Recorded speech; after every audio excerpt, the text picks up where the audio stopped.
আচ্ছা, so structural properties of ম্যাটারে আমাদের ফার্স্টে যে টাইপটা স্ট্রেস আর স্ট্রেইন রিলেটেড, সেইটার 1 নাম্বার যে ম্যাথটা দেখো, এক্সাম্পলের 1 নাম্বার ম্যাথ দেখো, আমরা এক্সাম্পল থেকে এক্সারসাইজ এমসিকিউ সবগুলোই করে দেওয়ার ট্রাই করব। আচ্ছা, সো এটা 1 নাম্বার ম্যাথটা দেখো, এক্সাম্পল 1 কি বলছে, ratio of length of two copper wires having same thickness is 1:2। মানে দুইটা কপার ওয়্যার আছে, ঠিক আছে, দুইটা কপার ওয়্যার। সো তাদের তোমার বলছে যে দুইটার লেংথের রেশিও হচ্ছে 1:2, মানে প্রথমটার লেংথ যদি L1 হয়, পরেরটার লেংথ যদি L2 হয়, তাহলে L1:L2 হচ্ছে 1:2, or we can write L1 divided by L2 is equal to 1/2। আচ্ছা, আর এখানে আরো বলছে যে তাদের থিকনেস সেম। থিকনেস মিন্স হচ্ছে তাদের এই যে ক্রস সেকশনাল যে এরিয়াটা, এটা সেম দুইজনেরই, এই এরিয়াটা সেম। সো আমরা এটাও বলতে পারি যে তাহলে তার A1 is equal two A2, প্রথম ওয়্যারের এরিয়া পরের ওয়্যারের এরিয়ার সেম। বলছে দুইটাতে যদি সেম ফোর্স অ্যাপ্লাই করি তাহলে তাদের স্ট্রেইনের রেশিও কত, দুইটাতেই যদি আমি F1 সমান F2 ফোর্স অ্যাপ্লাই করি তাহলে স্ট্রেইনের রেশিও কত। সো ফর্মুলা দেখো কোনটা অ্যাপ্লাই করি, যেহেতু দুইটাই কপার দিয়ে বানানো ওয়্যার আর সেম ম্যাটেরিয়াল হইলে সেখানে তোমার ইয়াংস মডুলাস সেম হয়। সো ওয়াই সেম, মানে y1 is equal two y2। So এইটা থেকে আমরা স্টার্ট করতে পারি, y1 ইজ ইকুয়াল টু হচ্ছে y2, y1 হচ্ছে f1 l1 divided by a1 small l1 is equal to f2 capital l2 divided by a2 capital small l2। ঠিক আছে, এরকম ভাবে লিখতে পারি। আমাদের বলছে হচ্ছে তোমার স্ট্রেইনের রেশিও বের করতে। আচ্ছা, এইটা হচ্ছে আমাদের কি প্রথম ওয়্যারটার স্ট্রেন না, সরি এটা না, এটার উল্টাটা। আমি যদি ঠিক মতো লিখি, এটাকে নিচে নিয়ে যাই, F1 ডিভাইডেড বাই A1, আমি যদি স্মল L1 এর নিচে ক্যাপিটাল L1টা নিয়ে আসি তাহলে এটাকে লেখা যায় কি স্ট্রেন নাম্বার 1, এটা হচ্ছে অ্যাকচুয়ালি কি strain 1 is equal to F2 divided by A2 strain number 2। আমাদেরকে বলছে দুইটার স্ট্রেনের রেশিও বের করতে, দ্যাট মিন্স হ্যাঁ এ কাটা যায়, আবার F1 F2ও কাটা যায়। So strain 1 is equal two strain 2, মানে দুইজনের স্ট্রেনের রেশিও, মানে দুইজনের স্ট্রেন একই আর কি। আচ্ছা, এবার আসি এর পরেরটা, এক্সাম্পল 2। আচ্ছা একটু দাঁড়াও, এক্সাম্পল 2তে বলছে the dimension of metal rod আর 10 to the power minus 2, 10 to the power minus 2, 20 into 10 to the power minus 2.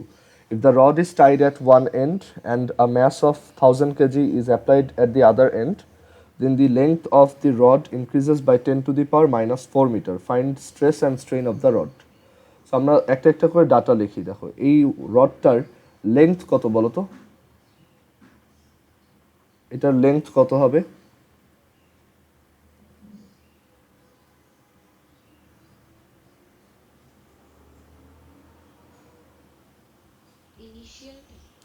হ্যাঁ, মানে ইনিশিয়াল লেংথটা কত?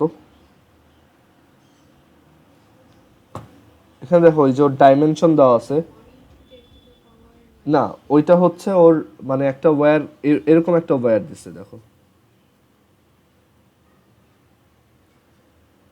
ঠিক আছে, এটা একটা ওয়্যার। সো ওর লেংথ কোনটা এখন দেখো তো, যেটা বড় সেইটা, আর যেইটা ছোট, যেই দুইটা ছোট 10 to the power minus 2, সেগুলো হচ্ছে কি এখানে ওর লেংথ, এই তোমার ক্রস সেকশনের length with, but actual length তো এইটা, তাই না?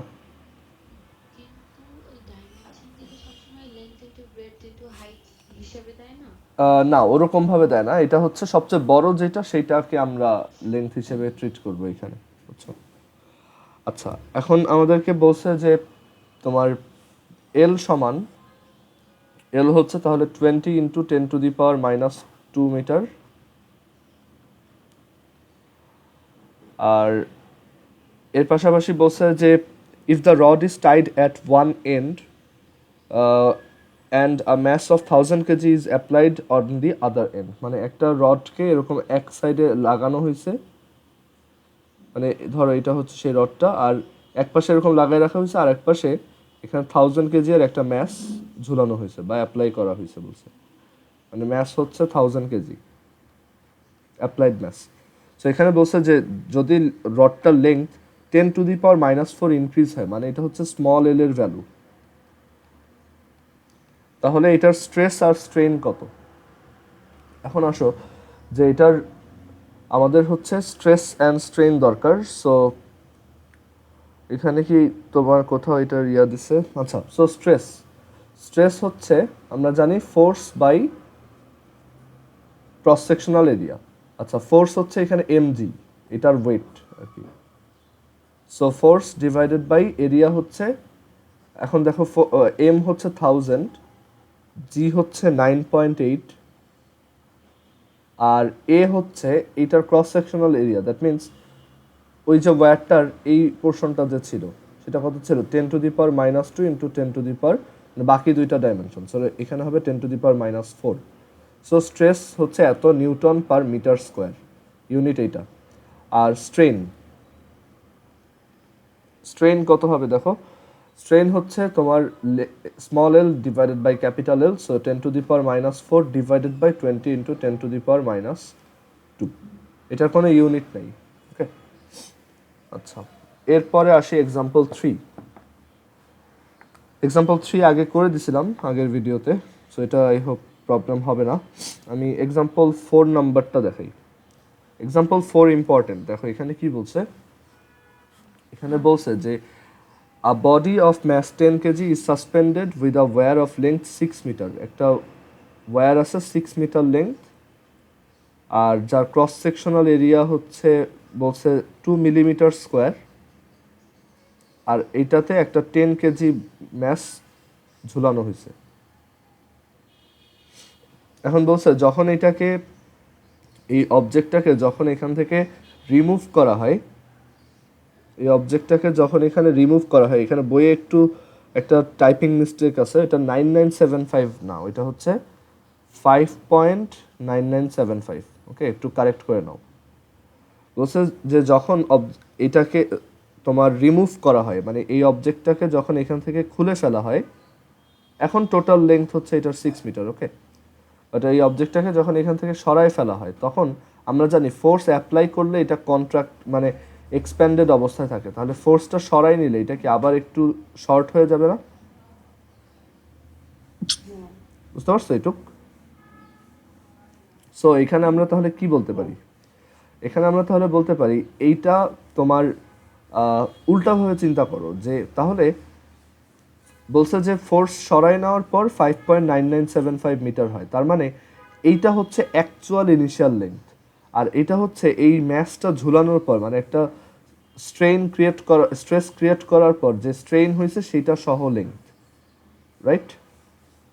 জাস্ট উল্টাভাবে চিন্তা করো যে আগে থেকে এখানে কোনো অবজেক্ট ছিল না, তখন এটার লেন্থ কত ছিল? 5.9975। যখন অবজেক্টটা ঝুলানো হয়েছে তখন এটা একটু লম্বা হয়ে গেছে, এখন এটার লেন্থ কত হয়েছে? 6 মিটার। তার মানে অবজেক্টটা ঝুলানোর কারণে এটা কতটুক লম্বা হইল? এল প্রাইম মাইনাস, না না, এটা হচ্ছে 0.9975, তাই না? 6 থেকে, ও আচ্ছা আচ্ছা, হ্যাঁ, এটা যদি মাইনাস করে দিই তাহলে এটা হবে 0.0025 মিটার। আচ্ছা, এবার আসি, এল পেয়ে গেছি আর আমাদের ইনিশিয়াল লেন্থ তো আছেই। আমাদের এখানে বলছে ইয়াংস মডুলাস বের করতে। So Y is equal to হচ্ছে F L by A L. F কত? 10 কেজি, এই যে 10 কেজির ম্যাচটা। সো 10 ইন্টু 9.8 হচ্ছে আমাদের এফ, ক্যাপিটাল এল হচ্ছে 5.9975 ডিভাইডেড বাই এ হচ্ছে 2 millimetre square, that is 2 into 10⁻⁴ metre square, আর স্মল এল হচ্ছে এটা। দেন ক্যালকুলেট করলে অ্যান্সার চলে আসবে। ইউনিট কি হবে? Newton per metre square. হ্যাঁ, কোনটা? এইটা মিলিমিটার স্কোয়ার, হ্যাঁ হ্যাঁ, এটা -6 হবে।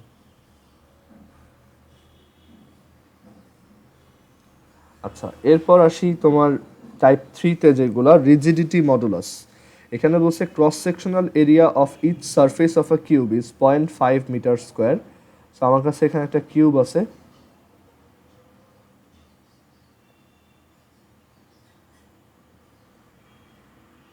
তার মানে সব side same.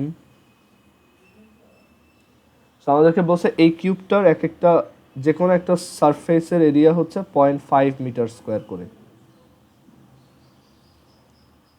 It's bottom surface is attached rigidly, মানে এটার বটম সারফেসটা পুরোপুরি রিজিড, মানে এটা নড়াচড়া করবে না, কোনো একটা টেবিলের উপর বা গ্রাউন্ডের উপর রাখা। এখন বলছে আমি যদি একটা tangential force of 5 into 10⁻⁻6 Newton apply করি অন দি আপার সারফেস, মানে এইখানে উপরে যদি একটা ফোর্স অ্যাপ্লাই করি, কত ফোর্সটা হচ্ছে 5 into 10⁻6, then the shearing strain is 10 degree, মানে এখানে তোমার এটাকে শিয়ারিং স্ট্রেনও বলে, সো বলছে বা রিজিডিটি স্ট্রেনও বলে। সো বলছে এই শিয়ারিং স্ট্রেন, শিয়ারিং আর রিজিডিটি একই। সো বলছে শিয়ারিং স্ট্রেনটা আমরা জানি যে শিয়ারিং স্ট্রেনটা হচ্ছে এই দিকে এটা যতটুকু সরে যায় ডিভাইডেড বাই এই হাইটটা যত, আর এটাকে একটা অ্যাঙ্গেল দিয়েও লেখা যায়, কারণ ওই যে ট্যান থিটা আর এই অ্যাঙ্গেলটা খুব ছোট হওয়াতে এটাকে এই অ্যাঙ্গেলটা দিয়েও এক্সপ্রেস করা যায়। সো এখানে বলছে এই শিয়ারিং স্ট্রেনটা ওরা অ্যাঙ্গেলে বলে দিছে, সেটা হচ্ছে 10 ডিগ্রি, বাট এটা ডিগ্রিতে রাখা যাবে না, এটাকে রেডিয়ানে আনতে হবে, 10π/180 রেডিয়ান। আচ্ছা, সো বলছে যে তাহলে এটা রিজিডিটি মডুলাস কত, মানে এন এর ভ্যালু বের করতে বলছে। আমরা জানি এন সমান হচ্ছে F/A ডিভাইডেড বাই কি তোমার ডিভাইডেড বাই থিটা, রিজিডিটি মডুলাসে F/A divided by theta, right? So F হচ্ছে 5 ইন্টু 10⁻6, এ হচ্ছে 0.5। হ্যাঁ হ্যাঁ, আবার বলো।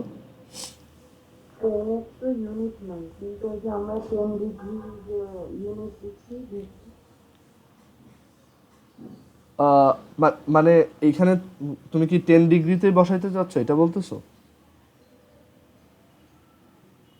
না, আমি বলছি যে ট্রেনে তো ইউনিট নাই। ও আচ্ছা, হ্যাঁ, স্ট্রেনের ইউনিট নেই, এটাও অ্যাকচুয়ালি ইউনিট না, তোমার ডিগ্রি হচ্ছে জাস্ট একটা, মানে এটা অ্যাঙ্গেলের ইউনিট না, এটা হচ্ছে সিম্পলি জাস্ট একটা মেজারমেন্ট আর কি, বুঝছো? অ্যাঙ্গেলের অ্যাকচুয়ালি ইউনিট ধরা হয় না, বা ধরো যেসব জায়গায় অ্যাঙ্গেল আছে সেটাকেও ডাইমেনশনলেস বলা হয়। যেমন ধরো একটা এক্সাম্পল দিই, ধরো অ্যাঙ্গুলার ভেলোসিটি, সেটার ইউনিট আমরা জানি রেডিয়ান পার সেকেন্ড, বাট তার ডাইমেনশন যখন লিখি তখন জাস্ট পার টি ইনভার্স লিখি। এই রেডিয়ানের কোনো অ্যাকচুয়ালি কোনো এটা ইউনিটের মধ্যে পড়ে না আর কি। আচ্ছা, so F/A theta divided, so 5 into 10⁻6/0.5 divided by theta হচ্ছে 10π/180। সো এটা ক্যালকুলেট করলেই চলে আসবে, অ্যান্সার হবে নিউটন পার মিটার স্কোয়ার। আচ্ছা, এরপর হচ্ছে টাইপ 4 এর ম্যাথটা, বাল্ক মডুলাসের ম্যাথ। সো এই ম্যাথটাতে এখানে প্রথম ম্যাথটা করছিলাম আমি এক্সাম্পল 7 নাম্বার করে দিই। সো এক্সাম্পল 7-এ কি বলছে? এক্সাম্পল 7-এ বলছে যে how much 1000 centimetre cube of mercury will contract under 5 into 10⁻7 newton per metre square of pressure, bulk modulus of mercury is এত। সো ভি মানে ইনিশিয়াল ভলিউম হচ্ছে 1000 সেন্টিমিটার কিউব, সিসি মানে হচ্ছে কি সেন্টিমিটার কিউব, মানে 10 কিউব সেন্টিমিটার কিউব, এটাকে metre কিউবে নিলে আমাদের 10⁻⁻6 দিয়ে মাল্টিপ্লাই করতে হবে। সো এটা হচ্ছে 10⁻³ মিটার কিউব। আর এখানে আরো বলছে যে প্রেশার হচ্ছে 5 into 10⁻7 newton per metre square.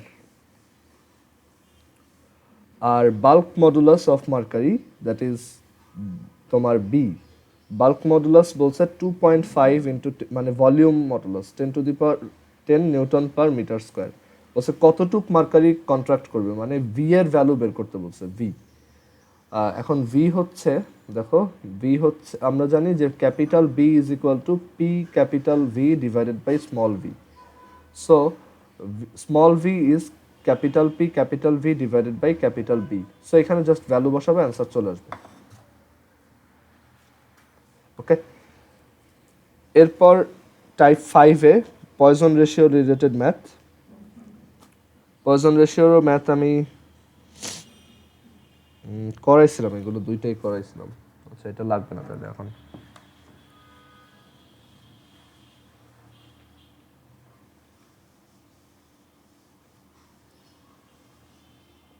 আচ্ছা, এরপর এক্সাম্পল 10 দেখো।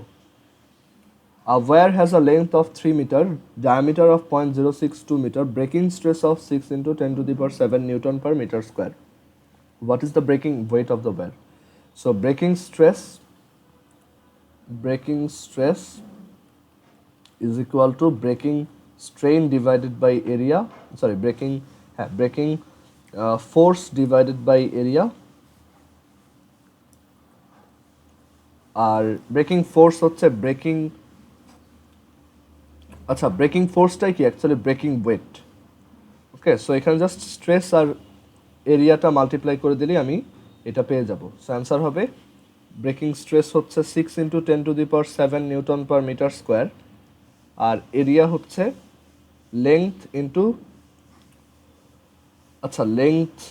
লেংথটা তো তার নিজের লেংথ, বাট তার এরিয়া হচ্ছে কি জাস্ট ডায়ামিটার দিয়ে বের করবো, মানে πd²/4। ঠিক আছে, সো এখানে ডায়ামিটার বসাই দিলেই হবে। ওকে,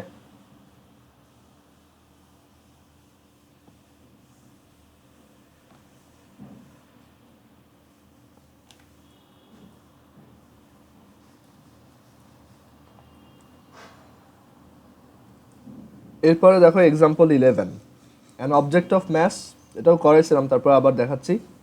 10 kg is rotated in a circular path by fastening it at one end of a wire.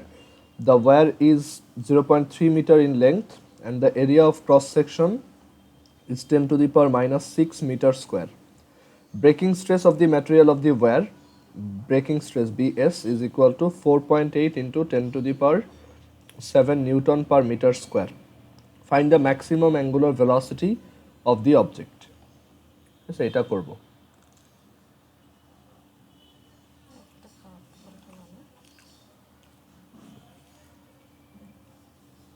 So এখন দেখো breaking stress is equal to, আমরা জানি breaking force divided by area, তাই তো?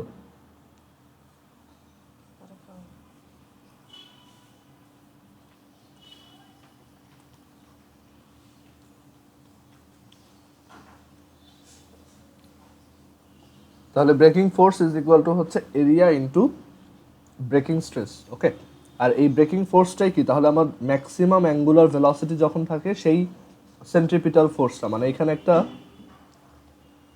আমি রোটেট করাচ্ছি, সো আমি যত জোরে ঘুরাবো তত বেশি সেন্ট্রিপিটাল ফোর্স এদিকে ক্রিয়েট হবে, আর তত বেশি ফোর্স ক্রিয়েট হলে তত বেশি স্ট্রেস। সো ব্রেকিং স্ট্রেসের জন্য অ্যাঙ্গুলার ভেলোসিটিটা কি হবে, ম্যাক্সিমাম হবে।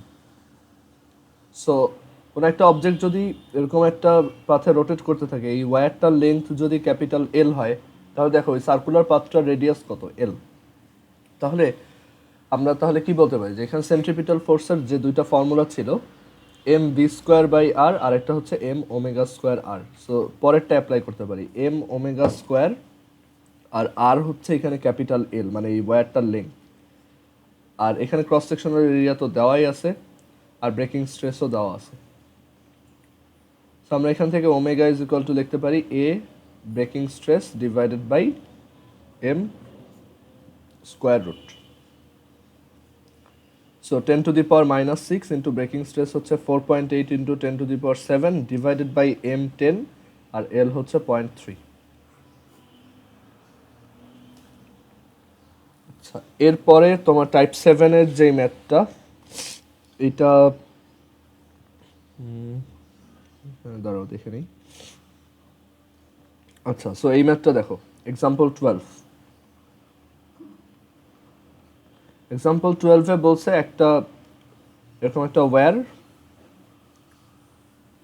যেটা দুইটা আলাদা আলাদা ওয়্যার দিয়ে বানানো, মানে এই ফার্স্টে একটা ওয়্যার আর দেন আরেকটা ওয়্যার। ওকে, সো বলছে প্রথম যে উপরে যে ওয়্যারটা আছে তার লেংথ হচ্ছে L1, যার লেংথ হচ্ছে তোমার 5 মিটার, আবার নিচে যে ওয়্যারটা আছে তারও লেংথ 5 মিটার। উপরে যে ওয়্যারটা আছে তার মডুলাস, ইয়াংস মডুলাস হচ্ছে 2 × 10⁻11 নিউটন পার মিটার স্কোয়ার, আর তার সেকেন্ডটার মডুলাস অফ ইলাস্টিসিটি বা ইয়াংস মডুলাস হচ্ছে, সেকেন্ডটার হচ্ছে তোমার 3 × 10⁻11 নিউটন পার মিটার স্কোয়ার। এখন এখানে দুইটা ক্রস সেকশনাল এরিয়াও বলছে সেম, যে এটার cross sectional area 2 centimetre square আর পরেরটারও 2 সেন্টিমিটার স্কোয়ার। সো এখন বলছে যে যদি আমি এখানে একটা এম ম্যাস ঝুলাই, এম কেজের একটা ম্যাস ঝুলাই, তখন এটার টোটাল মানে কম্বাইন্ড যে লেংথ এক্সপ্যানশন,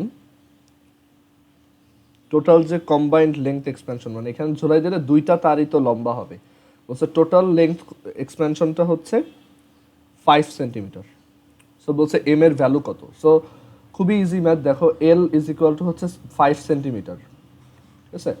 এই এলটা অ্যাকচুয়ালি কি, এই এলটা হচ্ছে দুইজনের তোমার ইনক্রিজ ইন লেংথের সামেশন, দুইজনেরই লেংথ যতটুকু ইনক্রিজ হয়েছে সেটার সামেশন। সো আমরা বলতে পারি L1 plus L2 is equal to হচ্ছে তাহলে 5 সেন্টিমিটার। এবার আসি স্মল L1 কত, আমরা জানি y ইজ ইকুয়াল টু হচ্ছে FL by AL, so small l is equal to F capital L divided by AY।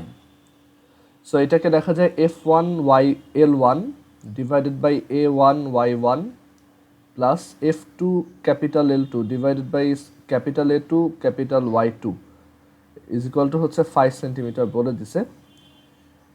আচ্ছা, ক্যাপিটাল F1, এখন দেখো এইখানে তুমি যখন এম ম্যাস ঝুলাচ্ছ এখানে নিচের দিকে এম কেজি ফোর্স অ্যাপ্লাই হচ্ছে।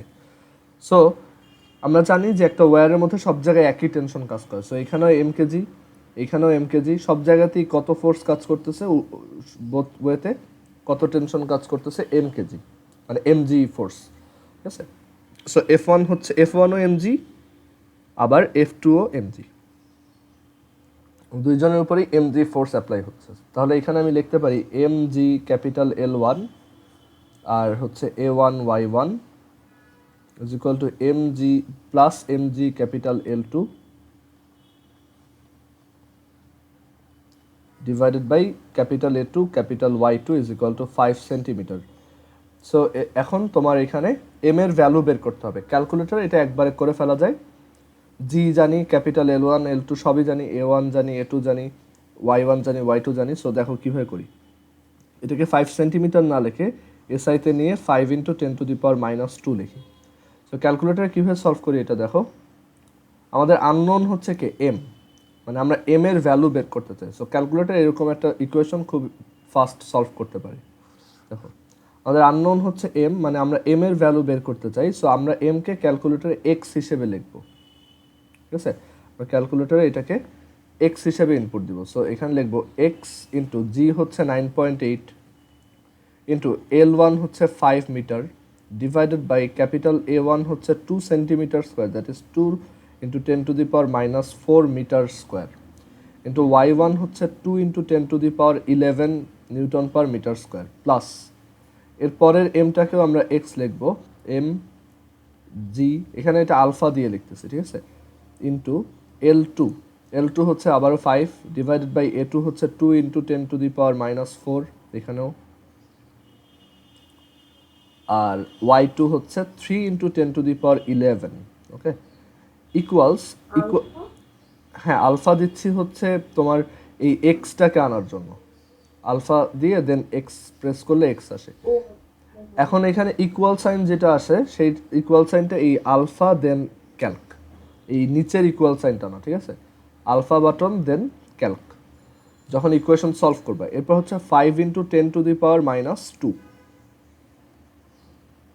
এবার শিফট সলভ ইকুয়াল, ঠিক আছে, এটা প্রেস করবে, শিফট সলভ ইকুয়াল, তাহলে অ্যান্সার চলে আসবে। সো এম এর ভ্যালু হবে 24489.79592 কেজি, ওকে।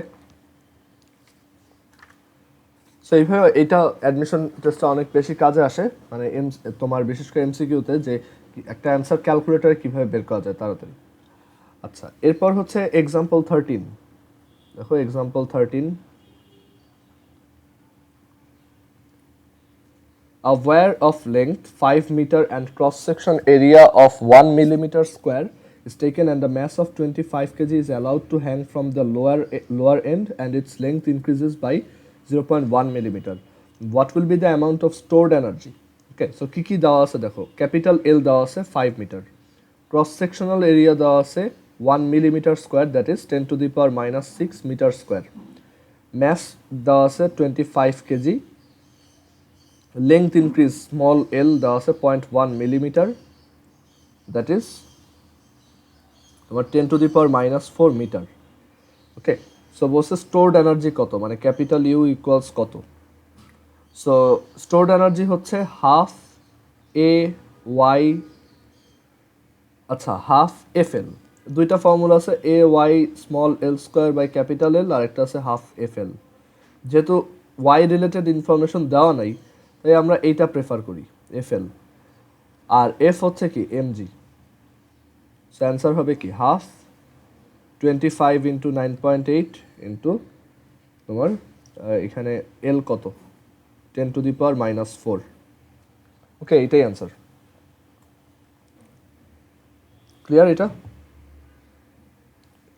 এখানে কিন্তু অনেক এক্সট্রা ডাটা দিচ্ছে কোশ্চেনটায়, যেগুলো কনফিউজ করতে পারে। এল দিছে, এ দিছে, যেগুলোর দরকার নেই। ঠিক আছে, আচ্ছা এবার আসি পরের math.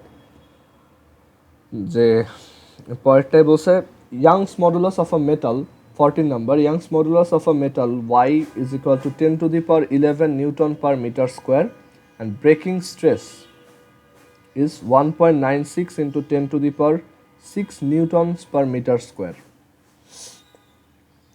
If the metal undergoes longitudinal strain, then how much energy will be stored per cubic meter? Per unit volume energy হচ্ছে, আমরা ফর্মুলা শিখে আসছি, half into stress into strain,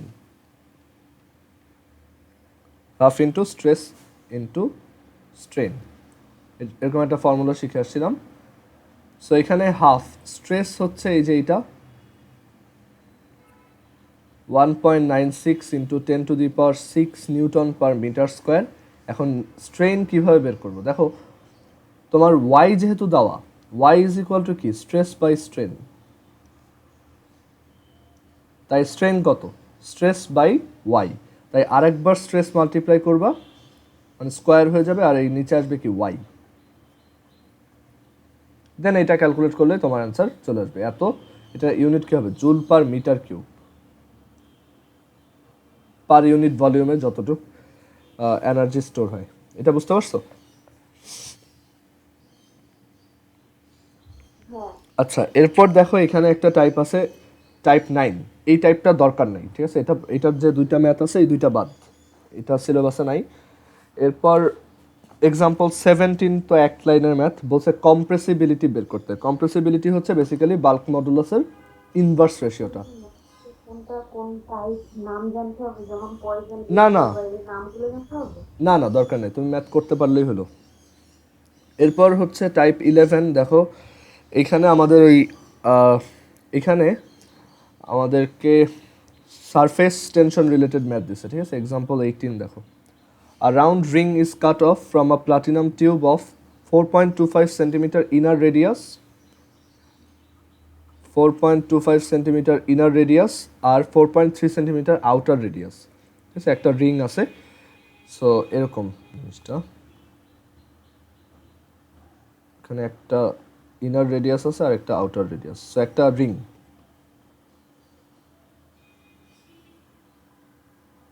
এরকম, সো আমাদেরকে বলছে যে এটার ইনার রেডিয়াস হচ্ছে 4.25 সেন্টিমিটার আর আউটার রেডিয়াস হচ্ছে 4.35 সেন্টিমিটার। ম্যাস নেগলিজিবল বলছে এইটাকে and suspended from a plate of balance and kept in touch with water filled container horizontally. আচ্ছা, মানে বলছে যে এটাকে আমি তোমার ওয়াটারের উপর রাখবো, ঠিক আছে? ওয়াটারের উপর রেখে দিছি।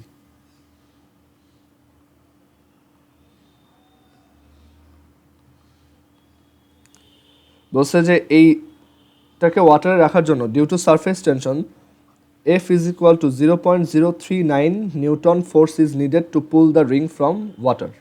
মানে এটাকে যদি আমি ওয়াটার থেকে উঠাইতে চাই তখন আমার এতটুকু ফোর্স অ্যাপ্লাই করতে হয়। কারণ কি? কারণ ওয়াটার ওকে সারফেস টেনশন অ্যাপ্লাই করতেছে কোন দিকে? এই দিকটাতে, চারদিকে। আমরা জানি যে ওয়াটারের সাথে যে কোনো একটা জিনিস কন্ট্যাক্টে আসলে সেখানে পার ইউনিট লেংথে যেই ফোর্সটা প্রডিউস হয় এটাই হচ্ছে সারফেস টেনশন। সো সারফেস টেনশনের জন্য ওর চারদিকে এরকম একটা ফোর্স ক্রিয়েট হচ্ছে, যেটা ওয়াটার ওকে এই ফোর্স দিয়ে টেনে ধরে রাখছে আর কি। এখন আমি যদি এখান থেকে এটাকে উঠাইতে চাই, উপরের দিকে উঠাইতে চাই এইভাবে, তখন আমার কি করতে হবে, এইটার এই ফোর্সটাকে ব্যালেন্স করতে হবে। মানে আমার অ্যাকচুয়ালি সারফেস টেনশনের জন্য যতটুকু ফোর্স ক্রিয়েট হচ্ছে সেইটাই এখানে অ্যাপ্লাই করতে হচ্ছে। So F is equal two, এখানে কি লেখা যায়, টি ইন্টু কতটুক লেংথে আছে এটা দেখো, এখানে এই জায়গাতেও লেগে আছে তোমার ওয়াটার, আবার বাইরেও, মানে টোটাল লেংথ কত, 2 পাই, হ্যাঁ, R O plus R I. So এখান থেকে আমার টি আসবে F divided by 2 pi R O plus R I. F হচ্ছে 0.039, 2 পাই আর ও হচ্ছে 4.35 সেন্টিমিটার, প্লাস এটা হচ্ছে 4.25 সেন্টিমিটার, আর এটাকে মিটারে নিয়ে যাব। সো অ্যান্সার আসবে এত নিউটন পার মিটার। ঠিক আছে, এটার ইউনিট কিন্তু নিউটন পার মিটার। এরপর এক্সাম্পল 18-এর পর এক্সাম্পল 19। এক্সাম্পল 19-এ কি বলছে দেখো, how much energy is emitted while combining 10 drops of water of radius 5 into 10 to the power minus 4 meter, surface tension of water is 7.2 এত।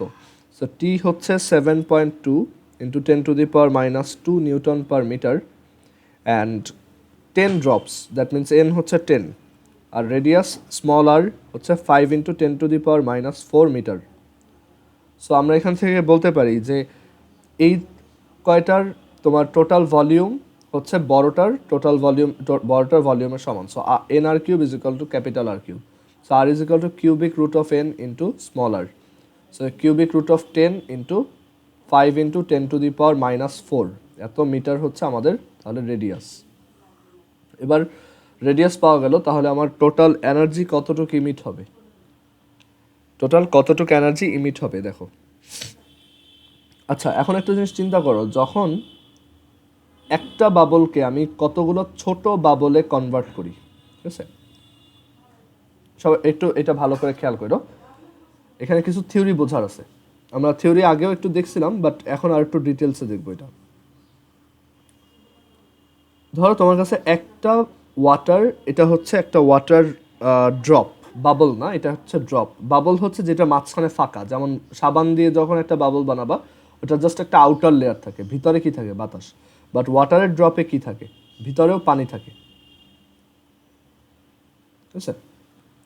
এখন এটাকে যদি আমি মাল্টিপল ছোট ড্রপে ভাঙতে চাই, ঠিক আছে, অনেকগুলো ছোট ছোট ড্রপে কনভার্ট করতে চাই একটাকে, তখন টোটাল সারফেস এরিয়াটা কি বেড়ে যায় নাকি কমে যায় বলো তো? যেমন এটার টোটাল সারফেস এরিয়া হচ্ছে 4 পাই ক্যাপিটাল আর স্কোয়ার, আর এগুলোর এক একটা হচ্ছে 4 পাই স্মল আর স্কোয়ার, এরকম এনটা, কোনটা বড় বলো তো? আমরা একটু এই যে অর্ধেকটা কোনটা,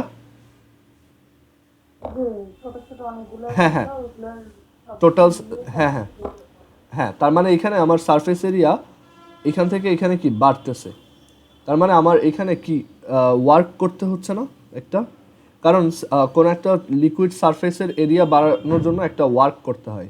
সেই ওয়ার্কটা কত হয় তোমার, surface energy into change in area, তাই তো, যতটুকু এরিয়া তুমি চেঞ্জ করতে চাচ্ছ, আর সারফেস এনার্জি আর সারফেস টেনশন একই। আচ্ছা, সো এখানে আমরা এইটুক বুঝতেছি যে এইটা থেকে এইখানে আনতে আমার ওয়ার্ক করতে হচ্ছে কাইন্ড অফ। এখানে বলা যায় এইভাবে চিন্তা করতে পারো যে এই বড়টাকে, বড় একটা জিনিসকে তুমি একটা হ্যামার দিয়ে বাড়ি দিচ্ছ, সো এটা ভেঙে অনেকগুলো ছোট টুকরাতে কনভার্ট হচ্ছে। সো এখানে তোমার কি বাইরে থেকে এনার্জি সাপ্লাই দেওয়া লাগতেছে না এই কাজটা করার জন্য, মানে এই যে যেহেতু এরিয়া বেড়ে যাচ্ছে তাই তোমার কি ওয়ার্ক করতে হবে। সো বাইরে থেকে এখানে এক্সটার্নাল এজেন্ট কি করবে, কিছু ওয়ার্ক করবে।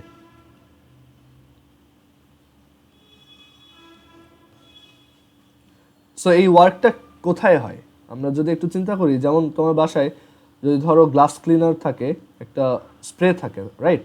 সো এখানে দেখবা যে তুমি প্রেস করলে এখান থেকে ওয়াটারের মানে অনেক মানে ছোট ওয়াটার স্প্রে হয়ে বের হয়। ওইটা স্প্রে কিভাবে হয়, এটার ভিতরে তো পানি একদম ভালোভাবেই থাকে, সো এটা স্প্রে হিসেবে কেন, মানে স্প্রে কিভাবে হয়ে গেল? সো এটার রিজন হচ্ছে এই যে আমি যখন হাত দিয়ে ফোর্স দিচ্ছি ওইটা একটা ওয়ার্ক করতেছে, সেই ওয়ার্কটাই এই ওয়াটারগুলোকে কি তোমার অনেকগুলো ছোট ড্রপে ডিভাইড করতেছে, বুঝছো? সো এখানে আমার কি করতে হচ্ছে, বাইরে থেকে ওয়ার্ক করতে হচ্ছে যদি আমি বড় থেকে ছোটতে নিতে চাই। আচ্ছা, এখন অনেক সময় দেখা যায় ওয়ার্কটা আমি ম্যানুয়ালি করতে পারবো না, মানে একটা বাবল নিয়ে ডিল করা অনেক টাফ। সো এখানে আমি ম্যানুয়ালি ওয়ার্ক করতে পারবো না। সো তখন অনেক সময় হয় কি, ড্রপটা অটোমেটিক্যালি এনভায়রনমেন্ট থেকে হিট এনার্জি অ্যাবজর্ব করে, অটোমেটিক্যালি সে এনভায়রনমেন্ট থেকে হিট এনার্জি অ্যাবজর্ব করে, অ্যান্ড অ্যাবজর্ব করার পর সে কি এরকম ড্রপে অনেকগুলো ছোট ড্রপে ডিভাইড হয়ে যায়, ঠিক আছে? সো এর জন্যই কোনো একটা রুমে যদি স্প্রে করা হয় ওই রুমটা ঠান্ডা হয়, ঠিক আছে? কারণ ওইখানে তুমি অ্যাকচুয়ালি ওইখানে মানে স্প্রে করা মানে কি, তুমি বড় ড্রপগুলোকে ছোট ড্রপে কনভার্ট করতেছো। সো সে এনভায়রনমেন্ট থেকে তার আশপাশ থেকে কিছু হিট এনার্জি অ্যাবজর্ব করে ফেলবে, যার জন্য ওইখানে টোটাল টেম্পারেচারটা একটু ড্রপ করবে, ঠিক আছে? এর জন্যই অনেক সময় রুম ঠান্ডা করার জন্য স্প্রে করা হয়, ঠিক আছে? পানি স্প্রে করলে ওইটা ঠান্ডা লাগে আর কি। আর উল্টাটা হয়, ধরো যখন অনেকগুলো ছোট ড্রপকে তুমি মার্জ করে একটা বড় ড্রপে কনভার্ট করবে, তখন কি হবে, বাইরে এনার্জি রিলিজ হবে। অনেকগুলো ছোট ড্রপকে, এই জিনিসগুলো ভালোভাবে মনে রাখবে, এমসিকিউর জন্য ইম্পর্টেন্ট। অনেকগুলো ছোট ড্রপকে মার্জ করে বড় ড্রপে কনভার্ট করতে হইলে এনার্জি কি হয়, রিলিজ হয়। সো এই এনার্জি রিলিজটা হওয়ার কারণে এনভায়রনমেন্টে কি হয়, হিট বেড়ে যায়। সো এর জন্য শাওয়ার নেওয়ার পর ওয়াশরুমে একটু পর ঢুকলে দেখবা যে ওই জায়গাটা বেশ গরম, কারণ ওইখানে অনেক ওয়াটারের ড্রপ আস্তে আস্তে মার্জ হয়ে বড় ওয়াটারে কনভার্ট হয়েছে। সো এইটা তোমার এনার্জি রিলিজ করছে, এর জন্য এখানে কি টেম্পারেচারটা বেশি হবে। সো আইডিয়াটা কি বুঝতে পারছো এখন? হ্যাঁ। আচ্ছা, এবার আসি যে তাহলে এই ম্যাথটা কীভাবে করব, যে এখানে কতটুকু এনার্জি ইমিট হবে। এনার্জি ইমিট হবে সেটাও আমরা এখান থেকে তাহলে বুঝতেই পারতেছি, যেহেতু অনেকগুলো ছোট ড্রপকে আমি মার্জ করতেছি তাই এনার্জি রিলিজ বা ইমিট হবে। সো কীরকম এনার্জি রিলিজ হবে দেখো, আমরা জানি যে এনার্জি রিলিজড বা ওয়ার্ক ডান যে কোনো একটাই হচ্ছে অ্যাকচুয়ালি কি টি ডেল এ। টি দেওয়া আছে, ডেল এ কত, মার্জ করার পর আমার এখন এখানে বড়টা থেকে ছোটটা মাইনাস করতে হবে। বড় হচ্ছে অলওয়েজ এই যে এইটা, সবগুলা ছোট ড্রপের মার্জ করা এরিয়া। সো ছোট ড্রপের মার্জ করা এরিয়া হচ্ছে এন ইন্টু 4 পাই স্মল আর স্কোয়ার মাইনাস বড় ড্রপটার এরিয়া হচ্ছে 4 পাই ক্যাপিটাল আর স্কোয়ার, ঠিক আছে? সো ক্যাপিটাল টি এখানে আমাদের দেওয়া আছে 7.2 ইন্টু 10⁻², স্মল এন হচ্ছে 10, 4 পাই আর স্কোয়ার হচ্ছে 5 ইন্টু 10⁻⁻4 এটার square, minus 4 pi capital R হচ্ছে এই যে এখান থেকে যেটা আসছে সেটা।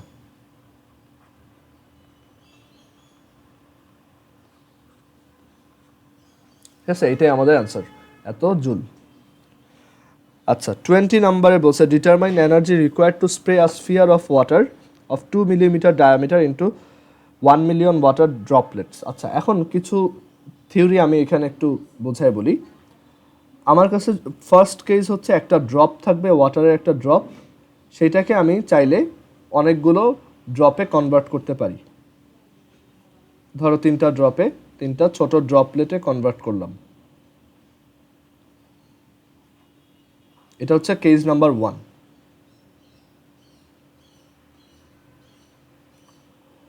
সো এইগুলো যদি ক্যাপিটাল আর হয়, এখানে যদি এটা স্মল আর হয়, আর এটা যদি টোটাল এনটা ড্রপলেট হয়, তখন আমরা কি জানি যে এখানে N small R cube is equal to capital R cube, মানে তাদের ভলিউম সেম, আর মানে টোটাল ভলিউম হচ্ছে এটার ভলিউম।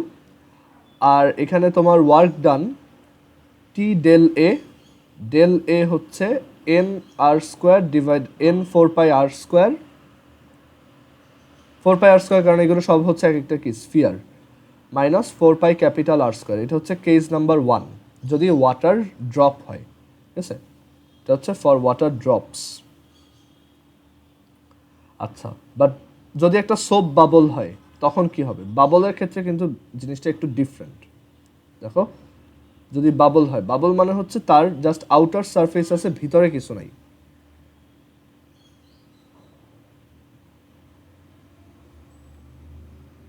ঠিক আছে, এরকম। আচ্ছা, এখন একটা বাবলকে যদি আমি এরকম ভাবে চেঞ্জ করি, তখন এই জায়গাতে একটু চেঞ্জ আসবে।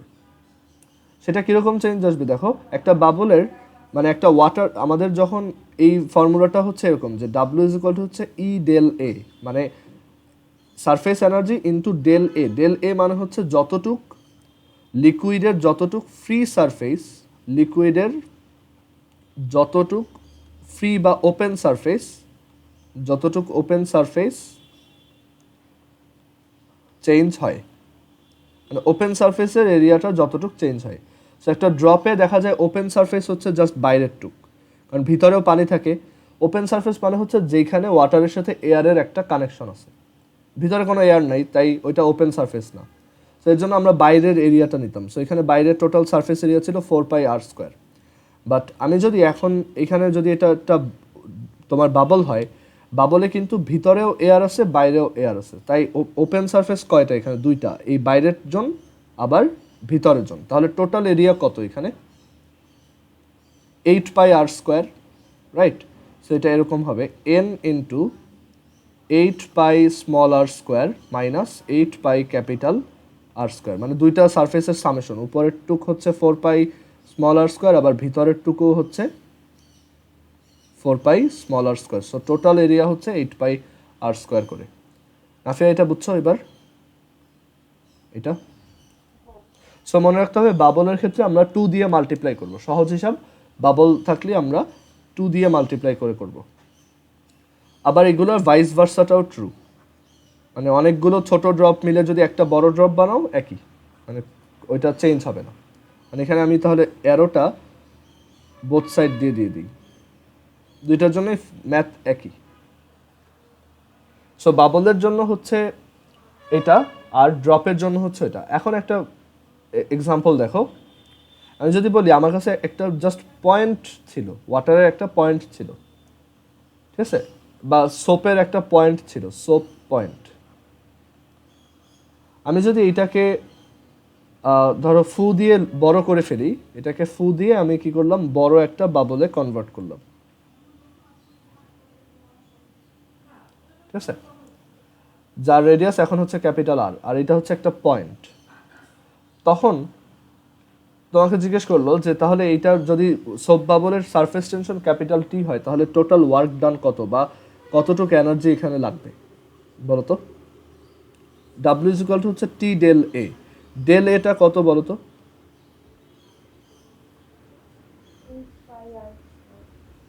8πr²। আর মাইনাস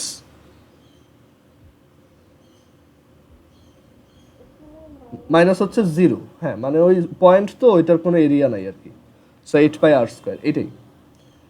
আর ধরো এটা যদি ছোট এরকম সোপ পয়েন্ট না হয়ে, ধরো এটা প্রথমে সোপের একটা ড্রপ ছিল, মানে অনেক ছোট যখন ছিল সেই একটা ড্রপের মতোই ছিল, সোপ ড্রপ, যার রেডিয়াস হচ্ছে স্মল আর। বাট বড় ফুলানোর পর এটা একটা সোপের বাবল হয়ে গেছে, মানে সিঙ্গেল লেয়ার হয়ে গেছে। সো এখন বলো যে এটার তাহলে টি এর সাথে কত মাল্টিপ্লাই হবে?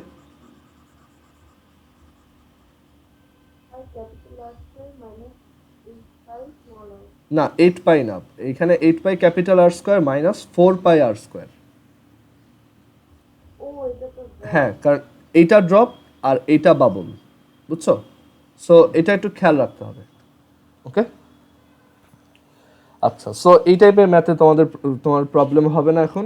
এবার আসি টাইপ 13, দেখো এক্সাম্পল 21 পরের পেজে। Surface tension of water at 0 degree centigrade temperature is 74 into 10⁻³ newton per metre, and 20 degree centigrade temperature it is এত। Determine the temperature coefficient of surface tension of water. Surface টেনশনের থিওরিটা এরকম যে surface tension decreases with temperature. যত surface তোমার temperature কমাবা, surface tension তত বাড়বে, আর surface temperature যত বাড়াবে সারফেস টেনশন তত কমবে, ঠিক আছে? আচ্ছা, সো এখানে ফর্মুলা এরকম যে টি ইজ ইকুয়াল টু, মানে surface tension at any temperature, সেটা হচ্ছে T degree centigrade, is equal to T0, মানে surface tension at 0 degree centigrade into 1 minus alpha T, যেখানে আলফাকে কি বলা হয়? Surface tension coefficient. Temperature coefficient of surface tension.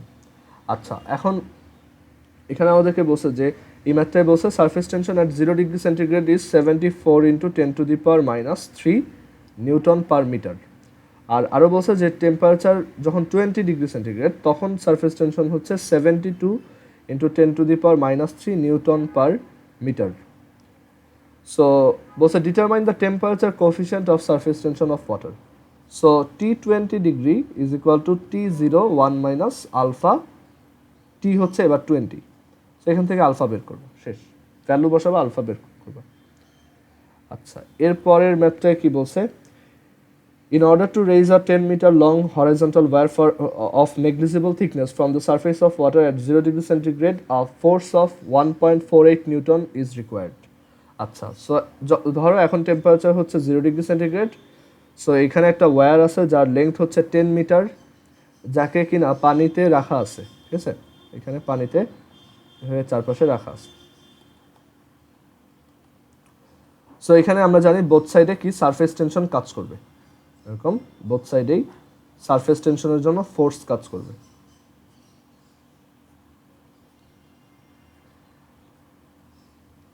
আচ্ছা, এখানে বলছে যে ওর লেংথ এল মানে 10 মিটার আর ফোর্স 1, এটাকে পানি থেকে উঠাইতে আমাদেরকে বলছে 1.48 নিউটন ফোর্স লাগবে। তার মানে এইটাই কি সারফেস টেনশনের জন্য অ্যাপ্লাইড ফোর্স, কারণ সারফেস টেনশন তার মানে এই অ্যামাউন্ট ফোর্স ওকে দুই সাইড দিয়ে রাখছে।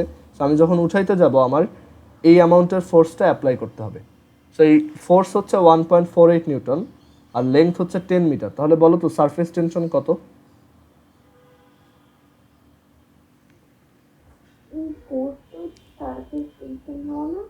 হ্যাঁ হ্যাঁ, আবার বলো।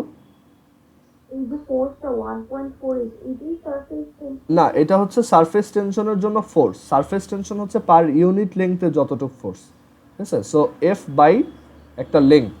এখন এখানে এফ হচ্ছে 1.48 আর লেংথ কত, এখানে টোটাল কত লেংথে ওয়াটার লেগে আছে বলো তো? কত? না না, 20, দুই সাইড থেকে যেহেতু তাই এটা হবে 20, ঠিক আছে। সো সারফেস টেনশনটা হচ্ছে 1.48 বাই 20। এবার আসো যে এখানে বলছে যে how much force is required at 50 degree centigrade temperature. 50 degree centigrade temperature কতটুকু ফোর্স লাগবে? এখানে alpha is equal to 1.35 into 10⁻³ per kelvin বলে দিছে। মানে সারফেস টেনশনের টেম্পারেচার কোএফিসিয়েন্ট হচ্ছে এত। ইউনিটটা একটু খেয়াল করো, ইউনিটটা তুমি চাইলে নিজেও বের করতে পারবা। এখন এখানে কি বলছে দেখো যে তাহলে 50 ডিগ্রি সেন্টিগ্রেডে কত? আমরা জানি T50 is equal to T0, এটা হচ্ছে T0 1 মাইনাস আলফা ইন্টু 50। সব ভ্যালু দেওয়াই আছে, 1.48 20, 1 মাইনাস আলফা হচ্ছে 1.35 10⁻³ আর এটা হচ্ছে 50। ক্যালকুলেট করো, অ্যান্সার চলে আসবে। ম্যাথটা বুঝতে পারছো এই পর্যন্ত? এরপর আসি ভিসকসিটি রিলেটেড, টাইপ 14।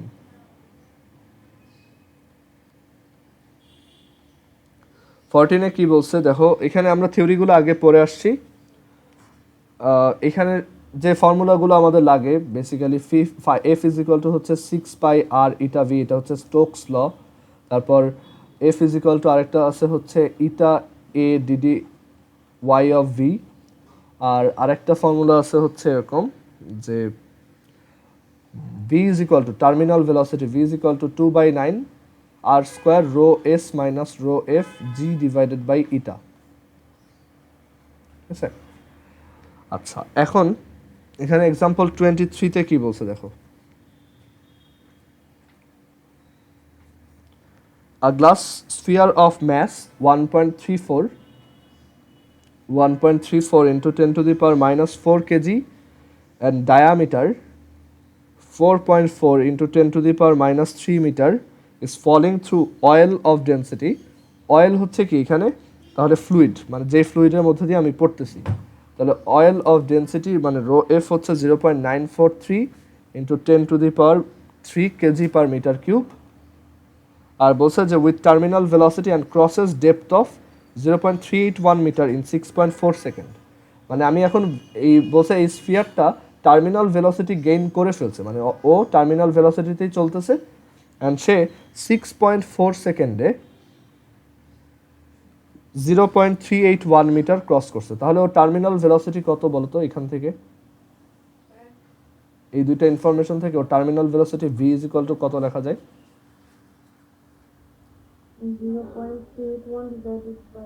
6.4, হ্যাঁ। সো এত মিটার পার সেকেন্ড হচ্ছে আমার টার্মিনাল ভেলোসিটি। বলছে find the coefficient of viscosity of oil. অয়েলের coefficient of viscosity eta equals কত? এখন এইখানে খুব ট্রিকি একটা কোশ্চেন, এটা এখানে জাস্ট কনফিউজ করার জন্য দিচ্ছে। দেখো এখানে এই রো এফ এর কিন্তু কোনো কাজ নাই, আমাদের অ্যাকচুয়ালি যেটা লাগবে সেটা হচ্ছে স্টোকস ল, ঠিক আছে? কারণ দেখো স্টোকস ল কেন লাগবে, দেখো এখানে আচ্ছা না, স্টোকস ল দরকার নেই, এটা আমি এইভাবে করতে পারি। ধরো এটা যেহেতু টার্মিনাল ভেলোসিটি, সরি এটা টার্মিনাল ভেলোসিটি, যেহেতু এখানে টার্মিনাল ভেলোসিটির ফর্মুলা ইউজ করতে হবে। সো টার্মিনাল ভেলোসিটির ফর্মুলা হচ্ছে v is equal to 2/9 r square rho S minus rho F G divided by eta. So যেহেতু ইটা বের করতে চাই, ইটাকে এক সাইডে নিলাম, 2/9 r square rho S minus rho F divided by into G divided by V. এখন ভ্যালুগুলো বসাই, দেখো 2/9 আর হচ্ছে ডায়ামিটারের হাফ, সেটা কত হবে 2.2 into 10 to the power minus 3 metre. So এখানে এটা লেখো 2.2 into 10 to the power minus 3 whole square, then rho S minus rho F. Rho S কীভাবে বের করবো? রো এস দেওয়া আছে, রো এস হচ্ছে যে জিনিসটা নিচে পড়তেছে তার density. So density is equal to হচ্ছে mass by volume or mass by 4/3 pi R cube. আর যেহেতু এটা ডায়ামিটার দিয়ে দেওয়া, সো 4/3, আচ্ছা আর কিউবই লেখো এখানে, 4/3 পাই আর কিউব। সো এখানে আর বসাবা, এম বসাবা, তাহলে এটার রো এস বের হয়ে আসবে। সো এরপর ওই ভ্যালুটা, দেন মাইনাস রো এফ এই ভ্যালুটা, দেন জি ডিভাইডেড বাই ভি, এটা বসায় ক্যালকুলেট করলেই অ্যান্সার চলে আসবে। এরপর এক্সাম্পল 24 দেখো। এক্সাম্পল 24 এ বলছে metal sheet of area 0.02 metre square is placed on a glycerine layer of 5 millimetre thickness. এটা হচ্ছে DY, 5 millimetre thickness. If the required horizontal force is 0.5 Newton to drive the metal sheet with velocity 0. মানে এটা হচ্ছে dv 0.06 meter per second, then determine the coefficient of viscosity of glycerin. So এখানে formula এটা F is equal to মানে viscous force F is equal to eta a dd y of v. dy of v না বলে আমরা এইভাবে চিন্তা করতে পারি velocity by height, সো বা thickness। এখন এখানে ফোর্স হচ্ছে 0.5, এটা আমরা জানি না, এ হচ্ছে 0.02, ডিভি হচ্ছে 0.06, ডিওয়াই হচ্ছে 5 into 10 to the power minus 3। Calculate করো, ইটার ভ্যালু চলে আসবে। ইটার ইউনিট কত হবে? Newton second per metre square. Okay, আচ্ছা এরপর এক্সাম্পল 25।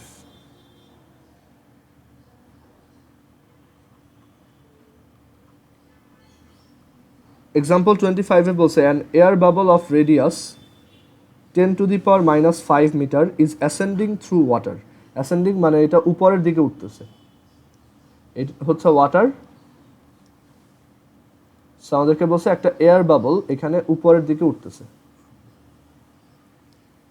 ওকে, সো বলছে viscosity and density of water, ওয়াটারের ভিসকসিটি বা ভিসকাস কোএফিশিয়েন্ট হচ্ছে 10 to the power minus 3 newton metre per metre square second.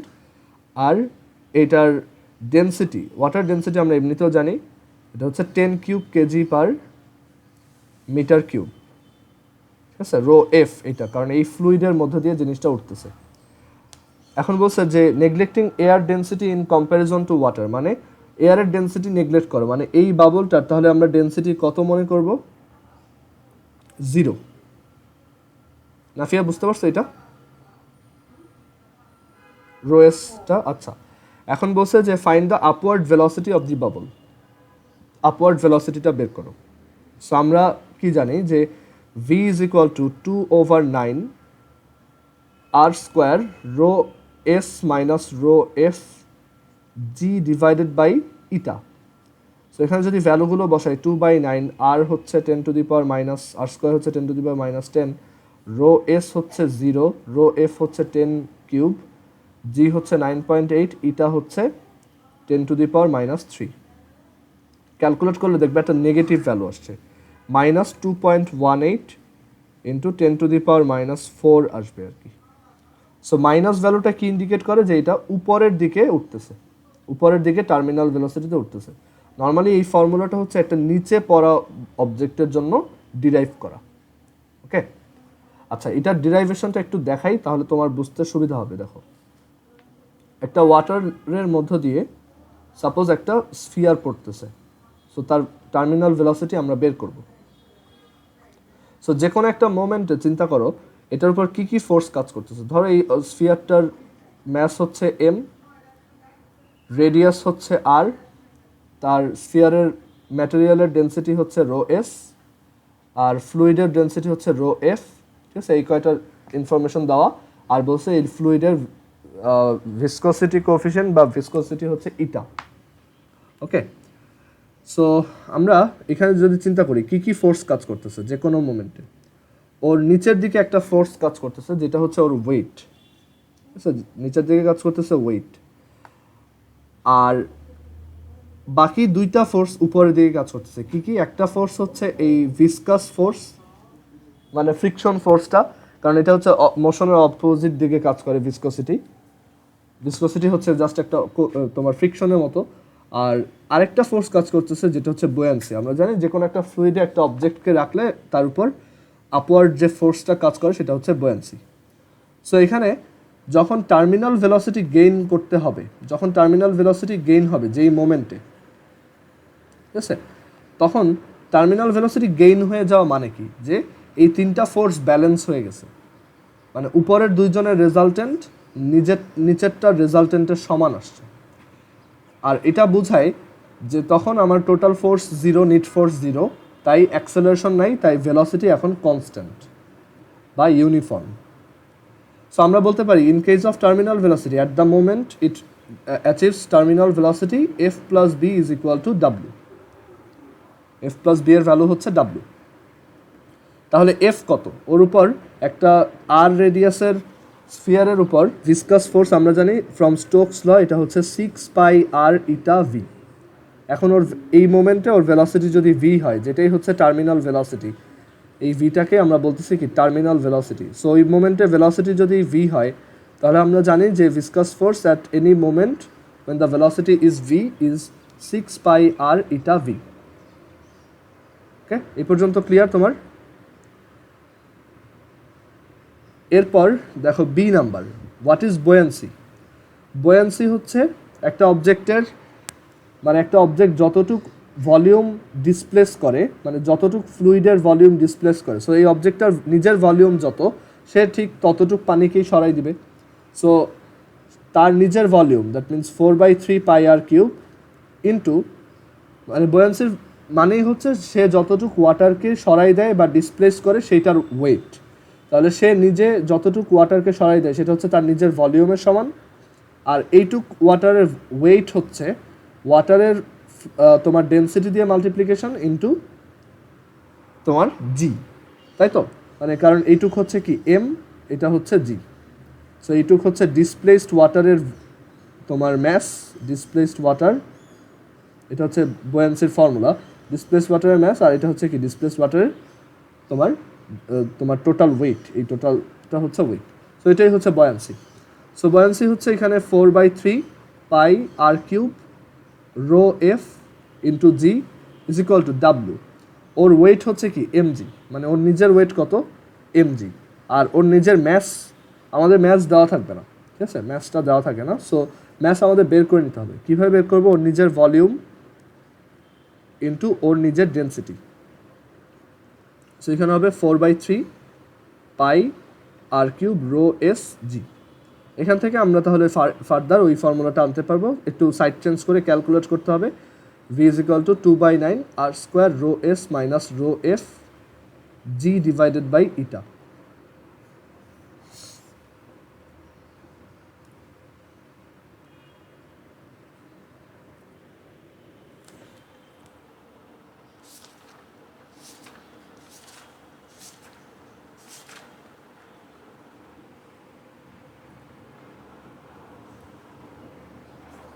তুমি এখানে কোন পর্যন্ত দেখে গেছিলে একটু দেখো তো, বা কোনটা মিস করছো?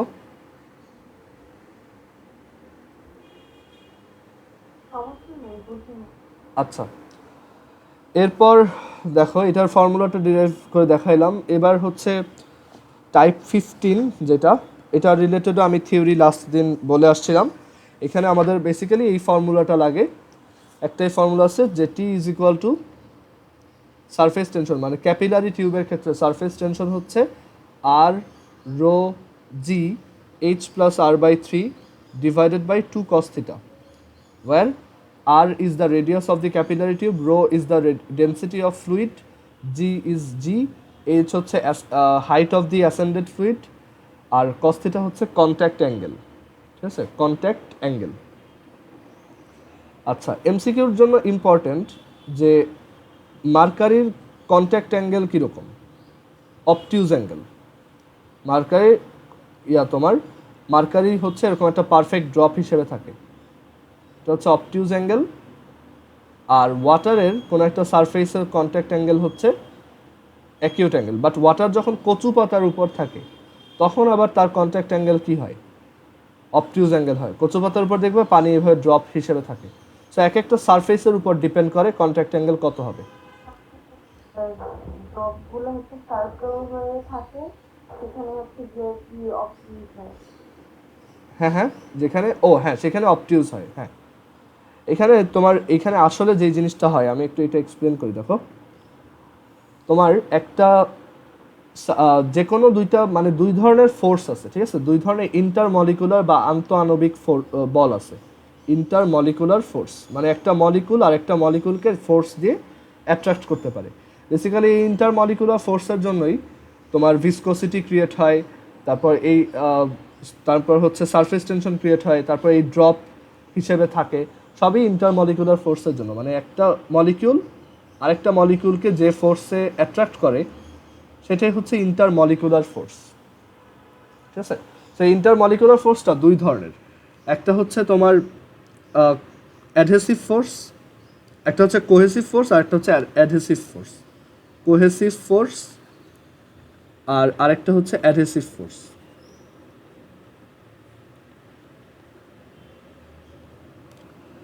আচ্ছা, কোহেসিভ ফোর্সটা কি? কোহেসিভ ফোর্স হচ্ছে সেম টাইপের দুইটা মলিকিউল নিজেদেরকে যেই ফোর্স দিয়ে অ্যাট্রাক্ট করে সেটাই হচ্ছে কোহেসিভ ফোর্স। মানে দুইটা দেখো একই কালার দিয়ে আছে, মানে দুইটা সেম টাইপের মলিকিউল, মানে দুইটাই ধরো অক্সিজেন মলিকিউল, একজন আরেকজনকে যেই ফোর্সে অ্যাট্রাক্ট করবে সেটা হচ্ছে কোহেসিভ ফোর্স। আর অ্যাডহেসিভ ফোর্স হচ্ছে একটা মলিকিউল অন্য আরেকটা টাইপের মলিকিউলকে যত ফোর্সে অ্যাট্রাক্ট করবে সেটাকে বলা হয় অ্যাডহেসিভ ফোর্স। লাইক একটা অক্সিজেন মলিকিউল আর একটা কার্বন ডাইঅক্সাইড মলিকিউলের মধ্যে যে অ্যাট্রাকশন সেটাকে আমরা বলি কি? Adhesive force. ওকে, এবার তাহলে কোহেসিভ ফোর্স আর অ্যাডহেসিভ ফোর্সের অ্যাপ্লিকেশনটা কোথায়? সো এখানে ধরো একটা সারফেস আছে, সেই সারফেসটার উপর আমি যখন যখন ওয়াটার একটা ড্রপ হিসেবে কেন থাকে? কারণ ওয়াটারের ভিতরে অনেক ওয়াটার মলিকিউল আছে যারা একজন আরেকজনকে অ্যাট্রাক্ট করে ধরে রাখে। ঠিক আছে, সবাই সবাইকে অ্যাট্রাক্ট করে, তাই এটা পারফেক্টলি একটা সার্কেল হিসেবে বা স্ফিয়ার হিসেবে থাকে। এটার রিজন হচ্ছে এই কোহেসিভ ফোর্স, সবাই সবাইকে অ্যাট্রাক্ট করে ধরে রাখে। বাট যখন আমি এটাকে একটা সারফেসের উপর রাখবো, ধরো এটা একটা উডেন সারফেস, সো আমি যদি এখানে এখন একটা ওয়াটার ড্রপকে রাখি, দেখা যায় যে এই ওয়াটার ড্রপের মধ্যে যে ওয়াটার মলিকিউলগুলো আছে তাদের যে কোহেসিভ ফোর্স, মানে তাদের মধ্যে যে ইন্টারমলিকুলার ফোর্সটা বা কোহেসিভ যে ফোর্স, সেইটার থেকে এইখানের একটা ওয়াটার মলিকিউলের সাথে এই আমাদের উডেন সারফেসের একটা মলিকিউলের ফোর্সটা অনেক বেশি হয়। মানে এখানে adhesive force is greater than cohesive force হয়। Adhesive force is greater than cohesive force. So যেহেতু এটা অ্যামাউন্টটা বেশি হয়, তাই এটা আস্তে আস্তে তার এই ড্রপ অবস্থা থেকে ডিফর্মড হয়ে এইভাবে চলে আসে।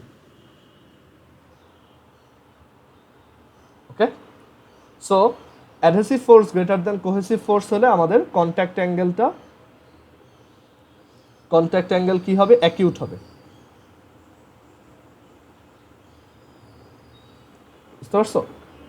আর মার্কারির ক্ষেত্রে রিজনটা হচ্ছে যে মার্কারির কোহেসিভ ফোর্সটা অনেক স্ট্রং, মানে তাদের একটা মলিকিউল আরেকটাকে অনেক জোরে অ্যাট্রাক্ট করে ধরে রাখে। সো এটাকে যখন একটা সারফেসে রাখা হয়, সেই সারফেসটা ওকে টান দিয়ে পারে না। বুঝতে পারছো? সো তখন হালকা একটু চেঞ্জ হতে পারে, বাট পুরোপুরি ডিফর্ম করতে পারে না। সো তখন কন্ট্যাক্ট অ্যাঙ্গেলটা কি হয়? মানে যখন cohesive force is greater than adhesive force হয়, cohesive is greater than adhesive, তখন কন্ট্যাক্ট অ্যাঙ্গেলটা গ্রেটার দ্যান 90 ডিগ্রি হয়, মানে অবটিউজ অ্যাঙ্গেল হয়। ক্লিয়ার এটা? হ্যাঁ। আচ্ছা, এখন ক্যাপিলারিটিটা কেন কাজ করে আমি একটু এটা এক্সপ্লেন করি, তাহলে তুমি এই ফর্মুলাটা ইজিলি বুঝবা। সো ধরো আমাদের এখানে একটা ক্যাপিলারি টিউব দেওয়া আছে এরকম,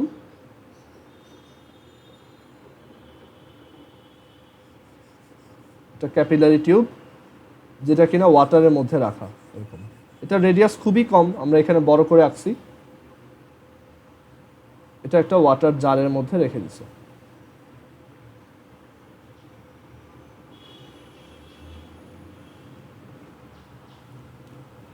সো এখানে কি হবে? এটাকে পানির মধ্যে রাখলে আস্তে আস্তে পানি উপরে উঠে আসবে। কেন উপরে উঠে আসবে সেটার রিজনটা আগে বলি, দেন ফর্মুলাটা ডিরাইভ করি, তাহলে পুরোটা ক্লিয়ার থাকবে। দেখো, সো এখানে ওয়াটার আছে, রাইট? এখানে একটা ওয়াটারের লেয়ার আছে এরকম। তো এখানে এই যে গ্লাসের সাথে আমাদের ওয়াটারের কোহেসিভ ফোর্স খুবই কম। সো ওয়াটারের যে কোহেসিভ ফোর্স নিজেদের মধ্যে সেটা খুবই কম with respect to adhesive force with the glass. মানে ওয়াটারের একটা মলিকিউলের সাথে এখানে একটা মলিকিউলের অ্যাট্রাকশনটা অনেক বেশি। তাই দেখা যায় ওয়াটারের এই লেয়ারটা এইভাবে একদম প্লেন থাকে না, এটা একটু বাঁকায় যায় এরকম। দেখো, হালকা এটা একটু এদিকে বাঁকায়, এভাবে একটা লেয়ার ক্রিয়েট করে। তুমি দেখবা যে তোমার বাসায় এরকম ছোট একটা টিউবের মধ্যে পানি নিলে এরকম একটা মিনিস্কাস দেখা যায়, বা যদি ল্যাব ওয়ার্ক করে থাকো কখনো, দেখবা যে ওয়াটারটা এইভাবে থাকে, মানে একটু নিচু হয়ে থাকে, ঠিক আছে? মানে এরকম একটা মিনিস্কাস দেখা যায়, এটাকে বলা হয় কি? মিনিস্কাস। এখন সো এখানে এইটা ক্রিয়েট হওয়ার রিজন হচ্ছে কি, এখানে অ্যাডহেসিভ ফোর্সটা কোহেসিভ ফোর্স থেকে বেশি। আর ওই অ্যাডহেসিভ ফোর্সটাই হচ্ছে কি এখানে অ্যাকচুয়ালি তোমার সারফেস টেনশন হিসেবে কাজ করতেছে। দেখো, মানে আমাদের অ্যাডহেসিভ ফোর্সটা যখন কোহেসিভ ফোর্স থেকে বেশি, এটা শেপটা কি ডিফর্মড হয়ে যাবে এরকম। শেপটা এখানে এরকম ডিফর্মড হয়ে গেল। বাট যখনই কোনো একটা লিকুইড সারফেসের কোনো ধরনের চেঞ্জ আসবে, কোনো ধরনের ফোর্স ওইটার উপর অ্যাপ্লাইড হবে, বা ওইটার শেপ যখনই চেঞ্জ হবে, এটাকে রেজিস্ট করবে কোন ফোর্স, বা এটার এগেনস্টে কাজ করবে কোন force? Surface tension, right? Surface tension কাজ করে যখন কোনো একটা লিকুইড সারফেসের তুমি কোনো কিছু চেঞ্জ করে ফেলো, তখন সারফেস টেনশন কাজ করে। এই রিজনেই কিন্তু তোমার ওশেনে ওয়েভ দেখা যায়, কারণ ওইখানে কি হয়, মানে পানি নর্মালি শান্ত থাকে, যখন ধরো হালকা একটু একটা সাইড থেকে উপরে উঠে যায়, তখন এখানে কি সারফেসের চেঞ্জ হলো, ওয়াটারের আপার সারফেসের চেঞ্জ হলো। সো এখানে কি কাজ করবে? সারফেস টেনশন কি কাজ করে এটাকে নিচে নামায় আনবে। আবার ধরো যখন ওয়েভের এটা নিচে চলে গেছে, এখন এটা নর্মাল থেকে মানে ইকুইলিব্রিয়াম থেকে কি নিচে চলে গেছে, সো এখানে সারফেস টেনশন কাজ করে এটাকে কি করবে? উপরে উঠে আনবে, ঠিক আছে? মানে পিরিয়ডিক মোশনের মতোই, বা ইলাস্টিসিটির মতো। মানে সারফেস টেনশন হচ্ছে ওয়াটারের উপরের লেয়ারটাকে একটা ইলাস্টিক সারফেস বানায়। ওকে, সো এখানে একটা সারফেস টেনশন কাজ করবে এই দিকে, আবার এই দিকেও, মানে চারদিকেই। এখানে এই যে একটা সার্কুলার যে লেয়ার ক্রিয়েট হয়েছে, তার চারদিকেই এইভাবে সারফেস টেনশন কাজ করতেছে নিচের দিকে। মানে সে চাচ্ছে আগের অবস্থায় ফেরত আসতে। ওকে, সে জাস্ট চাচ্ছে আগের অবস্থাটায় ফেরত আনতে পুরো জিনিসটা। সারফেস টেনশন এই কাজটাই করে, যে একটা ওয়াটার সারফেস যখন ডিফর্মড হয় বা তার ইনিশিয়াল শেপ থেকে চেঞ্জ হয়ে যায়, সারফেস টেনশন ওই আগের শেপে রিটার্ন করার জন্য কাজ করে। ওকে, আচ্ছা। সো এখন তুমি চিন্তা করে দেখো, যখন এদিকে একটা এরকম একটা ফোর্স অ্যাপ্লাই করা হচ্ছে, মানে এই ফোর্সটা অ্যাপ্লাই করতেছো, তুমি চিন্তা করো যে একটা সিলিংয়ের উপর আমি যদি ফোর্স অ্যাপ্লাই করি, একটা দড়ি ঝুলায় এখানে যদি আমি নিচের দিকে ফোর্স অ্যাপ্লাই করি, সিলিংটা কি নিচে নামবে নাকি আমি আস্তে আস্তে উপরে উঠে যাব? বলো তো। আমি ধরো এখানে সিলিং থেকে একটা দড়ি নামাইলাম, এবার আমি হাত দিয়ে ফোর্স দিচ্ছি, তাহলে কি হবে? সিলিংটা নামবে নাকি আমি উপরে উঠব? বলো। আমি উপরে উঠবো। হ্যাঁ, সো এখানেও এক্স্যাক্টলি তাই, মানে এই সারফেস টেনশনটা অ্যাপ্লাই হচ্ছে বাট এই গ্লাসের কোনো চেঞ্জ হচ্ছে না। সো গ্লাসটা ওর উপর একটা কি রিয়াকশন ফোর্স অ্যাপ্লাই করবে, কোন দিকে? উল্টা দিকে। ঠিক আছে, আচ্ছা। এখন এইটা আর এইটা কি এক্স্যাক্টলি ইকুয়াল ইকুয়াল হবে। ওকে, আচ্ছা। এবার আসি, এইটা যদি টি হয় তাহলে এটাও টি, আর এখানে এই অ্যাঙ্গেলটা যদি থিটা হয়, মানে কন্ট্যাক্ট অ্যাঙ্গেলটা যদি থিটা হয়, কন্ট্যাক্ট অ্যাঙ্গেলটা যদি এইটা থিটা হয় তাহলে এই অ্যাঙ্গেলটাও কত? থিটা। আবার এই পাশেও এটা আছে। আচ্ছা, এখন টি কে দুইটা কম্পোনেন্টে ডিভাইড করা যায়, রাইট? উপরের কম্পোনেন্টটা কত হবে? উপরের দিকেরটা বলো তো।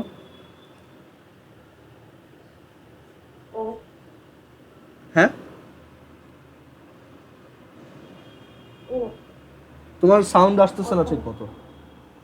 টি হবে। না না, এদিকে যদি টি কাজ করে তাহলে উপরের দিকে কম্পোনেন্টটা কত হবে বা প্রজেকশনটা কত হবে? cos theta। টি কস থিটা। আর এইদিকে কাজ করবে কত? টি সাইন থিটা। আবার এইখানেও টি উপরের দিকে কাজ করবে টি কস থিটা, আর এদিকে কাজ করবে কত? টি সাইন থিটা। মানে এখানে সব জায়গাতেই তোমার টি কস থিটা টি সাইন থিটা এরকম দুইটা করে তোমার সারফেস টেনশন কাজ করতেছে। তাহলে চিন্তা করে দেখো, সব সারফেস টেনশন এখানে তো অ্যাকচুয়ালি এটা তুমি যদি এটাকে উপর থেকে দেখো, তুমি যদি উপর থেকে তাকাও তাহলে কি দেখবা? যে একটা সার্কেল, মানে এই টিউবটা সব দিকে এই সাইডে কি কাজ করতেছে? টি সাইন থিটা টি সাইন থিটা টি সাইন থিটা, সব দিকে কত কাজ করতেছে? টি সাইন থিটা, রাইট? এখানে সব দিকে টি সাইন থিটা কাজ করতেছে।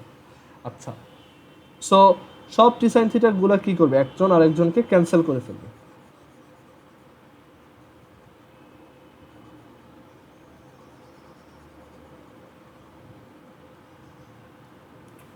আচ্ছা, আর সব টি কস থিটাগুলো যেহেতু একই দিকে, তাই আমরা দেখবো যে এরকম একটা সার্কেল, মানে এইখান থেকে যদি তাকাই তাহলে এরকম মনে হবে যে উপরের দিকে অনেকগুলা টি কস থিটা এরকম কাজ করতেছে সবগুলা জায়গায়।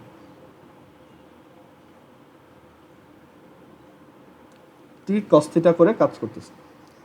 তাহলে এখানে টি কস থিটা যদি হয়, টি কস থিটা এটা কি অ্যাকচুয়ালি ইউনিট লেংথে তোমার ফোর্স, তাই না? এটা হচ্ছে একটা ইউনিট লেংথে ফোর্স। তাহলে টোটাল ফোর্স কত হবে উপরের দিকে? এফ ইজ ইকুয়াল টু কত লেখা যায়? টি কস থিটা, মানে পার ইউনিট লেংথে ফোর্স ইন্টু টোটাল লেংথ। এই লেংথটা কত?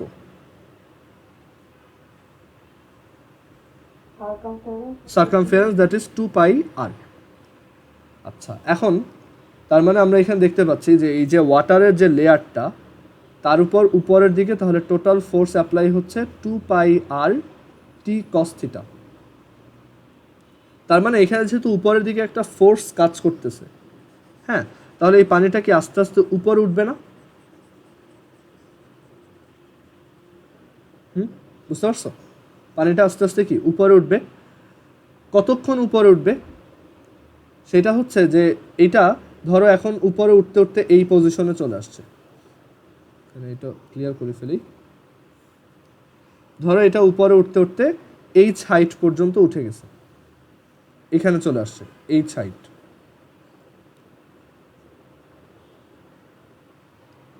সো এরপর আর এটা উঠতেছে না, কারণ হচ্ছে যে এক সময় এই যে উপরের দিকে ফোর্স 2 পাই আর টি কস থিটা, আর এখানে এই যে যতটুকু, এন্ডটা খোলা না?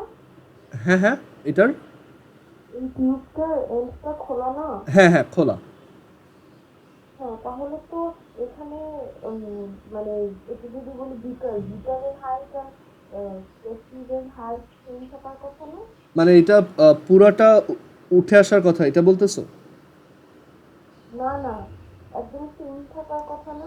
মানে লেভেল দুইটা? হ্যাঁ হ্যাঁ বুঝতে পারছি, মানে এই যে ওয়াটারটা এই পর্যন্ত উঠে আসার কথা এটা বলতেছো না? না। ও মানে নিচেই থাকবে, এখানে উপরে উঠবে না এটা বলতেছো? হ্যাঁ ও না না, কেন? হ্যাঁ হ্যাঁ। ওইটা কেন হবে? ওই যে কারণ এখানে তো টিউবটা খোলা, তো প্রেসার ডিফারেন্স নেই। ও বুঝতে পারছি। না এইটাকে আমরা ওই অ্যাটমসফেরিক প্রেশারটাকে তোমার ইয়া করে মানে নেগলেক্ট করে দেন চিন্তা করতেছি, বুঝছো? এখানে আমরা ওই অ্যাটমসফেরিক প্রেশারের ব্যাপারটা আনবো না। এটা জাস্ট তুমি চিন্তা করো এমন একটা জায়গা যেখানে ধরো এয়ারের কোনো প্রেশার নাই, সেইখানে তুমি এইটা করতেছো, তখন এটা কি আস্তে আস্তে উপরে উঠবে না? হ্যাঁ। বুঝছো?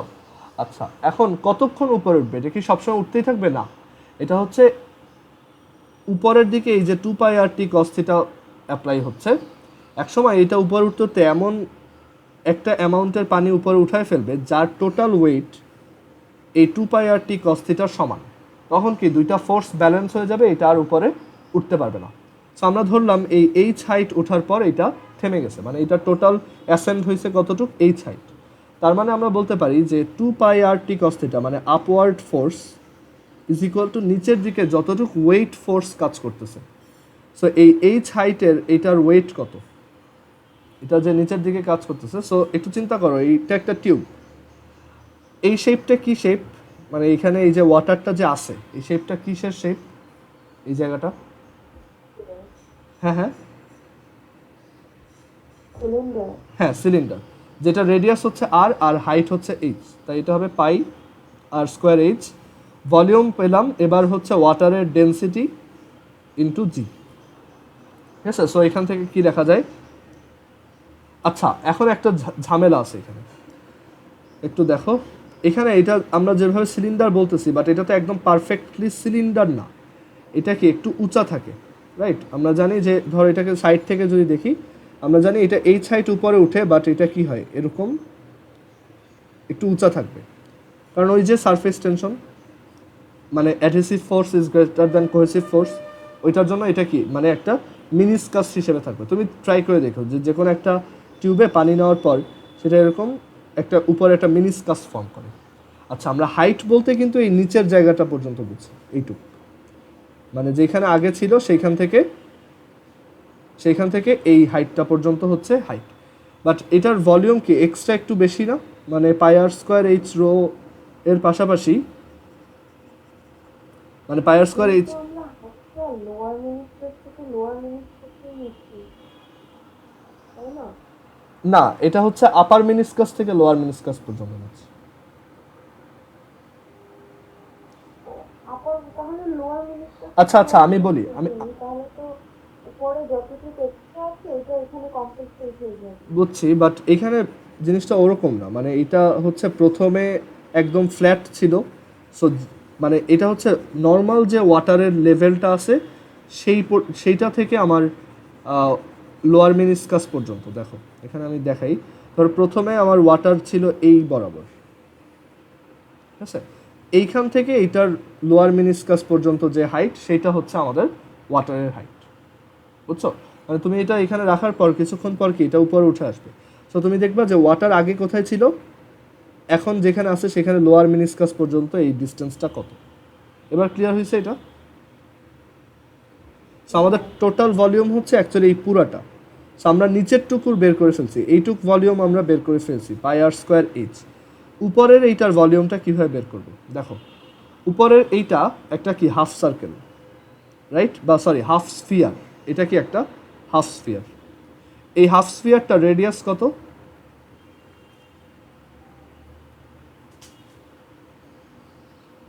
বলো। সিলিন্ডার। Same as cylinder. আর এই লেন্থটা কত বলো তো?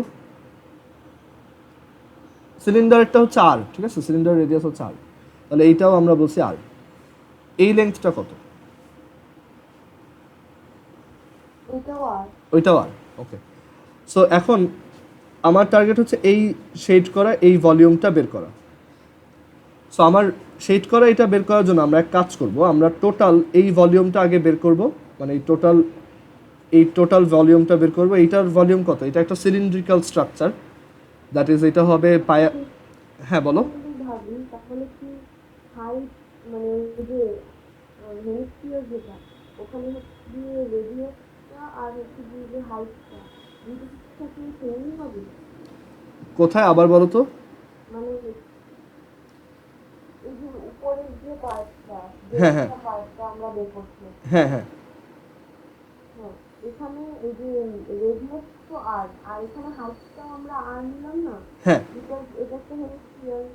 কিন্তু প্র্যাকটিক্যালি যদি ভাবি তাহলে কি সবসময় এটা এই এই যে আরই হবে? না, সবসময় হবে না, বাট এটা হচ্ছে খুবই তোমার ক্যাপিলারি টিউব হচ্ছে খুবই চিকন হয়, বুঝছো? তো সেই কেসে এটা অলমোস্ট সমান সমান হয়, সবসময় ইকুয়াল হয় তা না, বাট এটা একটা অ্যাপ্রক্সিমেশন আর কি। এই ক্যাপিলারি টিউবটা তোমার দেখা যায় 1 মিলিমিটারের মতো থিকনেস হয়, খুবই পাতলা। সো ওইখানে এটা দেখা যায় অলমোস্ট সেমই হয়, ঠিক আছে? আমরা এখানে আইডিয়াল কেস চিন্তা করতেছি। সো এখানে এটা আর হবে, বাট সবসময় আর হবে না। আচ্ছা, সো এখানে আর হইলে এই টোটাল ভলিউমটা কত বলো তো, উপরের এইটুক?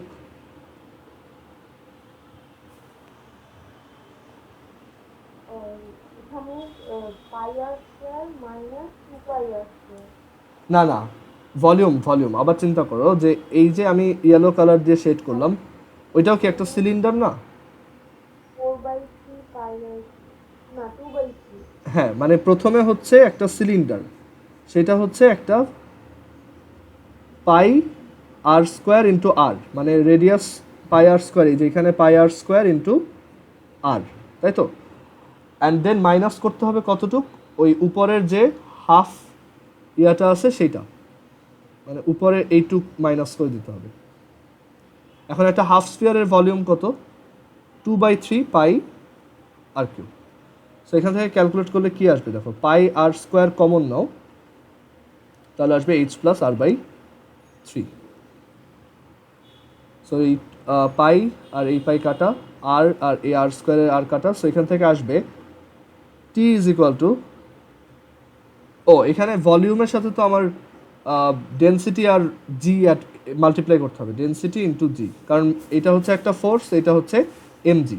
সো এই হচ্ছে আমার এম আর এই হচ্ছে আমাদের ভি। আচ্ছা, সো এইটার সাথে রো ইন্টু জি, সো এখানে আসে T is equal to r rho G H plus R by 3 divided by 2 cos theta. ফর্মুলাটার ডেরিভেশন বুঝতে পারছো? হ্যাঁ আর এইটা একটু মনে রাখো যে কোহেসিভ ফোর্স অ্যাডহেসিভ ফোর্স থেকে বেশি ছোট হয় এই কেসে। But in case of mercury, যখন মার্কারি নিয়ে কাজ করি তখন জিনিসটা হয় উল্টা। মার্কারি উপরে তো উঠেই না, সে আরও উল্টা নিচের দিকে নামে। কেন নামে দেখো, এটাও এমসিকিউর জন্য ইম্পর্টেন্ট বেশি। আবার মার্কারির জন্য তোমার সব নেগেটিভ আসে, কারণ যদি তোমার নিচের দিকে নামে ফ্লুইড তখন এটা নেগেটিভ হবে। দেখো মার্কারি দেখা যায় এইখানে নেমে আসে, আর তার এটা আপার মিনিসকাস থাকে, কারণ মার্কারি নর্মালি থাকে এই জায়গায়, বাট এই গ্লাসের সাথে তার কোহেসিভ ফোর্স অ্যাডহেসিভ ফোর্স থেকে কি হয়, বেশি হয় mercury, in case of mercury. So say actually এইভাবে থাকে, সরি এইভাবে না, সে হচ্ছে নর্মালি যেই লেভেলটায় থাকে তার কোহেসিভ ফোর্স এত বেশি যে সে কিছুটা এইভাবে নিচে নেমে আসে, সে অনেক বেশি নিজেকে অ্যাট্রাক্ট করে রাখতেছে। নর্মাল লেভেল থেকেও সে কি করে, একটু নিচে নেমে আসে, মানে এর জন্য মার্কারিতে আপার মিনিসকাস দেখা যায়। সো এখন এই অবস্থা থেকে ঠিক হওয়ার জন্য মার্কারি কি করবে, সারফেস টেনশন অ্যাপ্লাই করবে, বাট এইটার রিয়াকশন হিসেবে যেহেতু গ্লাসের কিছু হবে না, উল্টা দিকে একটা ফোর্স অ্যাপ্লাই হবে। এটার আবার দুইটা কম্পোনেন্ট থাকবে, আগের মতোই সব কিছু সেম, অ্যান্ড এটা আস্তে আস্তে কি নিচের দিকে নামবে। কতক্ষণ নিচে নামবে সেটা আর একটা হিসাব, একটু ডিফারেন্ট এটার হিসাবটা, বাট আমরা বুঝতে হবে যে এইখানে দুইটা জিনিস একই। মানে জাস্ট মার্কারির জন্য এই যে কন্ট্যাক্ট অ্যাঙ্গেলটা দেখো, এখানে একটা ট্যানজেন্ট রাখবো, এই যে এই অ্যাঙ্গেলটা কি কন্ট্যাক্ট অ্যাঙ্গেল, কন্ট্যাক্ট অ্যাঙ্গেলটা কীরকম, অবটিউজ। এখানে কোহেসিভ ফোর্সটা কীরকম, greater than adhesive force, contact অ্যাঙ্গেলটাও অবটিউজ। আর এই অ্যাঙ্গেলটা অবটিউজ হওয়ার জন্য একটা কজ অবটিউজ অ্যাঙ্গেলের ভ্যালু কী হয়, negative, right? So T positive, r positive, rho positive, G positive, r/3 positive, 2 positive, cos theta negative, তার মানে ব্যালেন্স রাখার জন্য এইচকে কি হইতে হবে নেগেটিভ। সো এর জন্য এই এইচ এর ভ্যালু নেগেটিভ আসে, আর এটা ইন্ডিকেট করে যে এইচ হচ্ছে আস্তে আস্তে মানে এই ইয়াটা হচ্ছে নিচের দিকে যাবে। সো সবই সেম, তুমি যদি দেখো যে কখনো ম্যাথ করতে গিয়ে এইচ এর ভ্যালু নেগেটিভ আসছে, তুমি বুঝবা যে এটা ডিসেন্ড হয়েছে। আবার ওদিকে কিন্তু আরেকটা উল্টা নিয়ম ছিল, যখন ওই যে টার্মিনাল ভেলোসিটির ক্ষেত্রে ভি যদি পজিটিভ আসে তার মানে সে নিচে, দেখো টার্মিনাল ভেলোসিটিতে ভি পজিটিভ মানে সে নিচের দিকে নামতেছে, ভি নেগেটিভ মানে সে উপরের দিকে উঠতেছে। আর in case of capillarity H positive মানে সে উপরের দিকে উঠছে, এইচ নেগেটিভ মানে সে নিচের দিকে নামছে। ঠিক আছে, সো এটা কনফিউজড হওয়া যাবে না। আচ্ছা, আর এইচ যদি পজিটিভ হয় তাহলে আমি বুঝবো যে এটা ওয়াটারটা বা ফ্লুইডটা উপরের দিকে উঠতেছে। তাহলে আবার বলো। মানে এই যে এইচের ভ্যালু যদি নেগেটিভ আসে, এইচ এর হ্যাঁ হ্যাঁ, হ্যাঁ এখানে তো এইচের ভ্যালু নেগেটিভ আসছে, কিন্তু বি যে ভ্যালু নেগেটিভ আসছে কখন বুঝলাম না। ও, এইটা হচ্ছে ওই যে টার্মিনাল ভেলোসিটির ক্ষেত্রে v is equal to 2/9 r square rho S minus rho F G divided by eta. ওইখানে যদি রো এস এর ভ্যালুটা রো এফ থেকে ছোট হয়, যেমন একটা ওয়াটারের মধ্য দিয়ে যদি একটা এয়ার বাবল উঠতে থাকে, ঠিক আছে তখন। আচ্ছা, এবার এখানে দেখলাম যে তাহলে এইচ পজিটিভ, আবার তোমাকে যদি কোশ্চেনে বলেই দেয় যে এটা কতটুক মানে এতটুক নিচে নামছে, তখন তুমি এখানে ভ্যালু বসানোর সময়ও এটাকে নেগেটিভে বসাবা। ওকে, আবার আর যদি বলে উপরে উঠে আসছে, পানি এতটুকু উপরে উঠছে, তাহলে তুমি এইচ এর ভ্যালু বসানোর সময় পজিটিভ বসাবা। ক্লিয়ার এটা? আচ্ছা, এখানে এক্সাম্পল 26 আমি আগে করে দিছিলাম, এক্সাম্পল 27টা দরকার নাই, আর এক্সাম্পল 28ও সেম পারবা। তারপর হচ্ছে এক্সাম্পল 29 সেম, এটাও করাইছিলাম।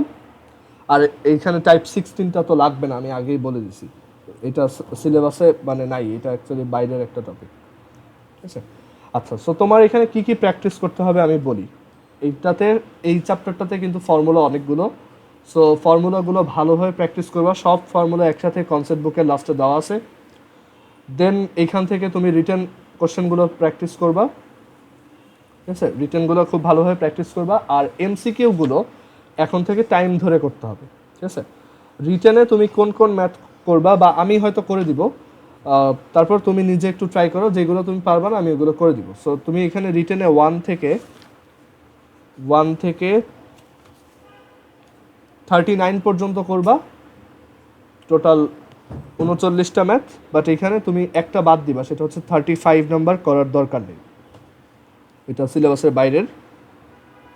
আর 32ও দরকার নেই। আচ্ছা, আর এখানে মেইনলি এখন তোমার বেশি ইম্পর্টেন্স দিতে হবে এমসিকিউতে। এমসিকিউতে তোমার এখন থেকে টাইম ধরে করতে হবে, কারণ এমসিকিউতে সবই সেম রিটেনের মতোই ম্যাথ, বাট একটু ইজি করে, বাট টাইম কম থাকে। ঠিক আছে, সো এমসিকিউ এর জন্য তোমার প্র্যাকটিসটা কীরকম হবে আমি বলি। এমসিকিউতে তুমি প্রতি 40টা এমসিকিউ, প্রতি এভরি 60 এমসিকিউ এর জন্য তুমি 45 মিনিটস করে অ্যালোকেট করবা। ঠিক আছে, প্রতি 60টা এমসিকিউর জন্য 45 মিনিট করে অ্যালোকেট করবা। এটা হচ্ছে ইউজুয়ালি এক এক জায়গার মানে বিভিন্ন জায়গায় অ্যাডমিশন টেস্টে এইটা ফলো করে যে 120টা এমসিকিউ 1.5 ঘন্টা। ওকে, সো 60টা এমসিকিউর জন্য আমরা 45 মিনিট ধরে প্র্যাকটিস করব। তুমি একদম টাইম ধরে ধরে করবা। প্রথম দিকে এটা হবে না, প্রথম দিকে তুমি ট্রাই করবা 60টা এমসিকিউ 60 মিনিট। আগে প্রথমে ভালো করে থিওরি পড়ে নিবা, এমসিকিউ সলভ করার সময় অবশ্যই খাতা নিবা একটা, সেখানে রাফ করবা, ক্যালকুলেটর তাড়াতাড়ি প্রেস করার ট্রাই করবা। অ্যান্ড সব অ্যান্সার তো বইতে দেওয়াই আছে, তো তুমি একটু সাথে সাথে অ্যান্সারগুলোও চেক করে ফেলবা। বা এরকম করবা যে খাতায় প্রথমে সবগুলোর অ্যান্সারগুলো এভাবে লিখবা। ধরো তুমি এখন 41 নাম্বার করতেছো, এটার অ্যান্সার এ, 42 বি, বইতে দাগানোর দরকার নেই, এভাবে লিখে দেন তুমি সলভ, পিছনে যে সলভ আছে সেটার সাথে মিলাও। ওকে, আর যেটাই পারবা না আমাকে একটু জানাবা। এই চ্যাপ্টারটা অবশ্যই থার্সডের আগে শেষ করতেই হবে, থার্সডের আগে যেভাবে হোক এই চ্যাপ্টারটা পুরোটা শেষ করতে হবে, রিটেন এমসিকিউ সহ। এবং এখানে তোমার এমসিকিউ খুব বেশি নাই এই চ্যাপ্টার রিলেটেড, সো এইটার এমসিকিউ তুমি এইটার পাশাপাশি কোশ্চেন ব্যাংকের গুলোও করবা, বাট রিটেনের গুলো কোশ্চেন ব্যাংক দরকার নেই, ওইগুলো সবই এখানে অলরেডি দেওয়া আছে। আমি ওই বইয়ে যখন এটা লিখছিলাম কোশ্চেন ব্যাংকের সবই এখানে অলরেডি দিয়ে দিচ্ছি। কোশ্চেন ব্যাংকের তুমি শুধু এমসিকিউগুলো করবা। আর আবারও বলতেছি 60টা এমসিকিউ প্রথম দিকে 60 মিনিট ধরে করো, দেন আস্তে আস্তে টাইম কমাও। এখন 60টা এমসিকিউ 60 মিনিটে করার ট্রাই করো, ওকে? আর ক্যালকুলেটর একটু তাড়াতাড়ি ইউজ করার প্র্যাকটিস করো। সো আজকে এই পর্যন্ত।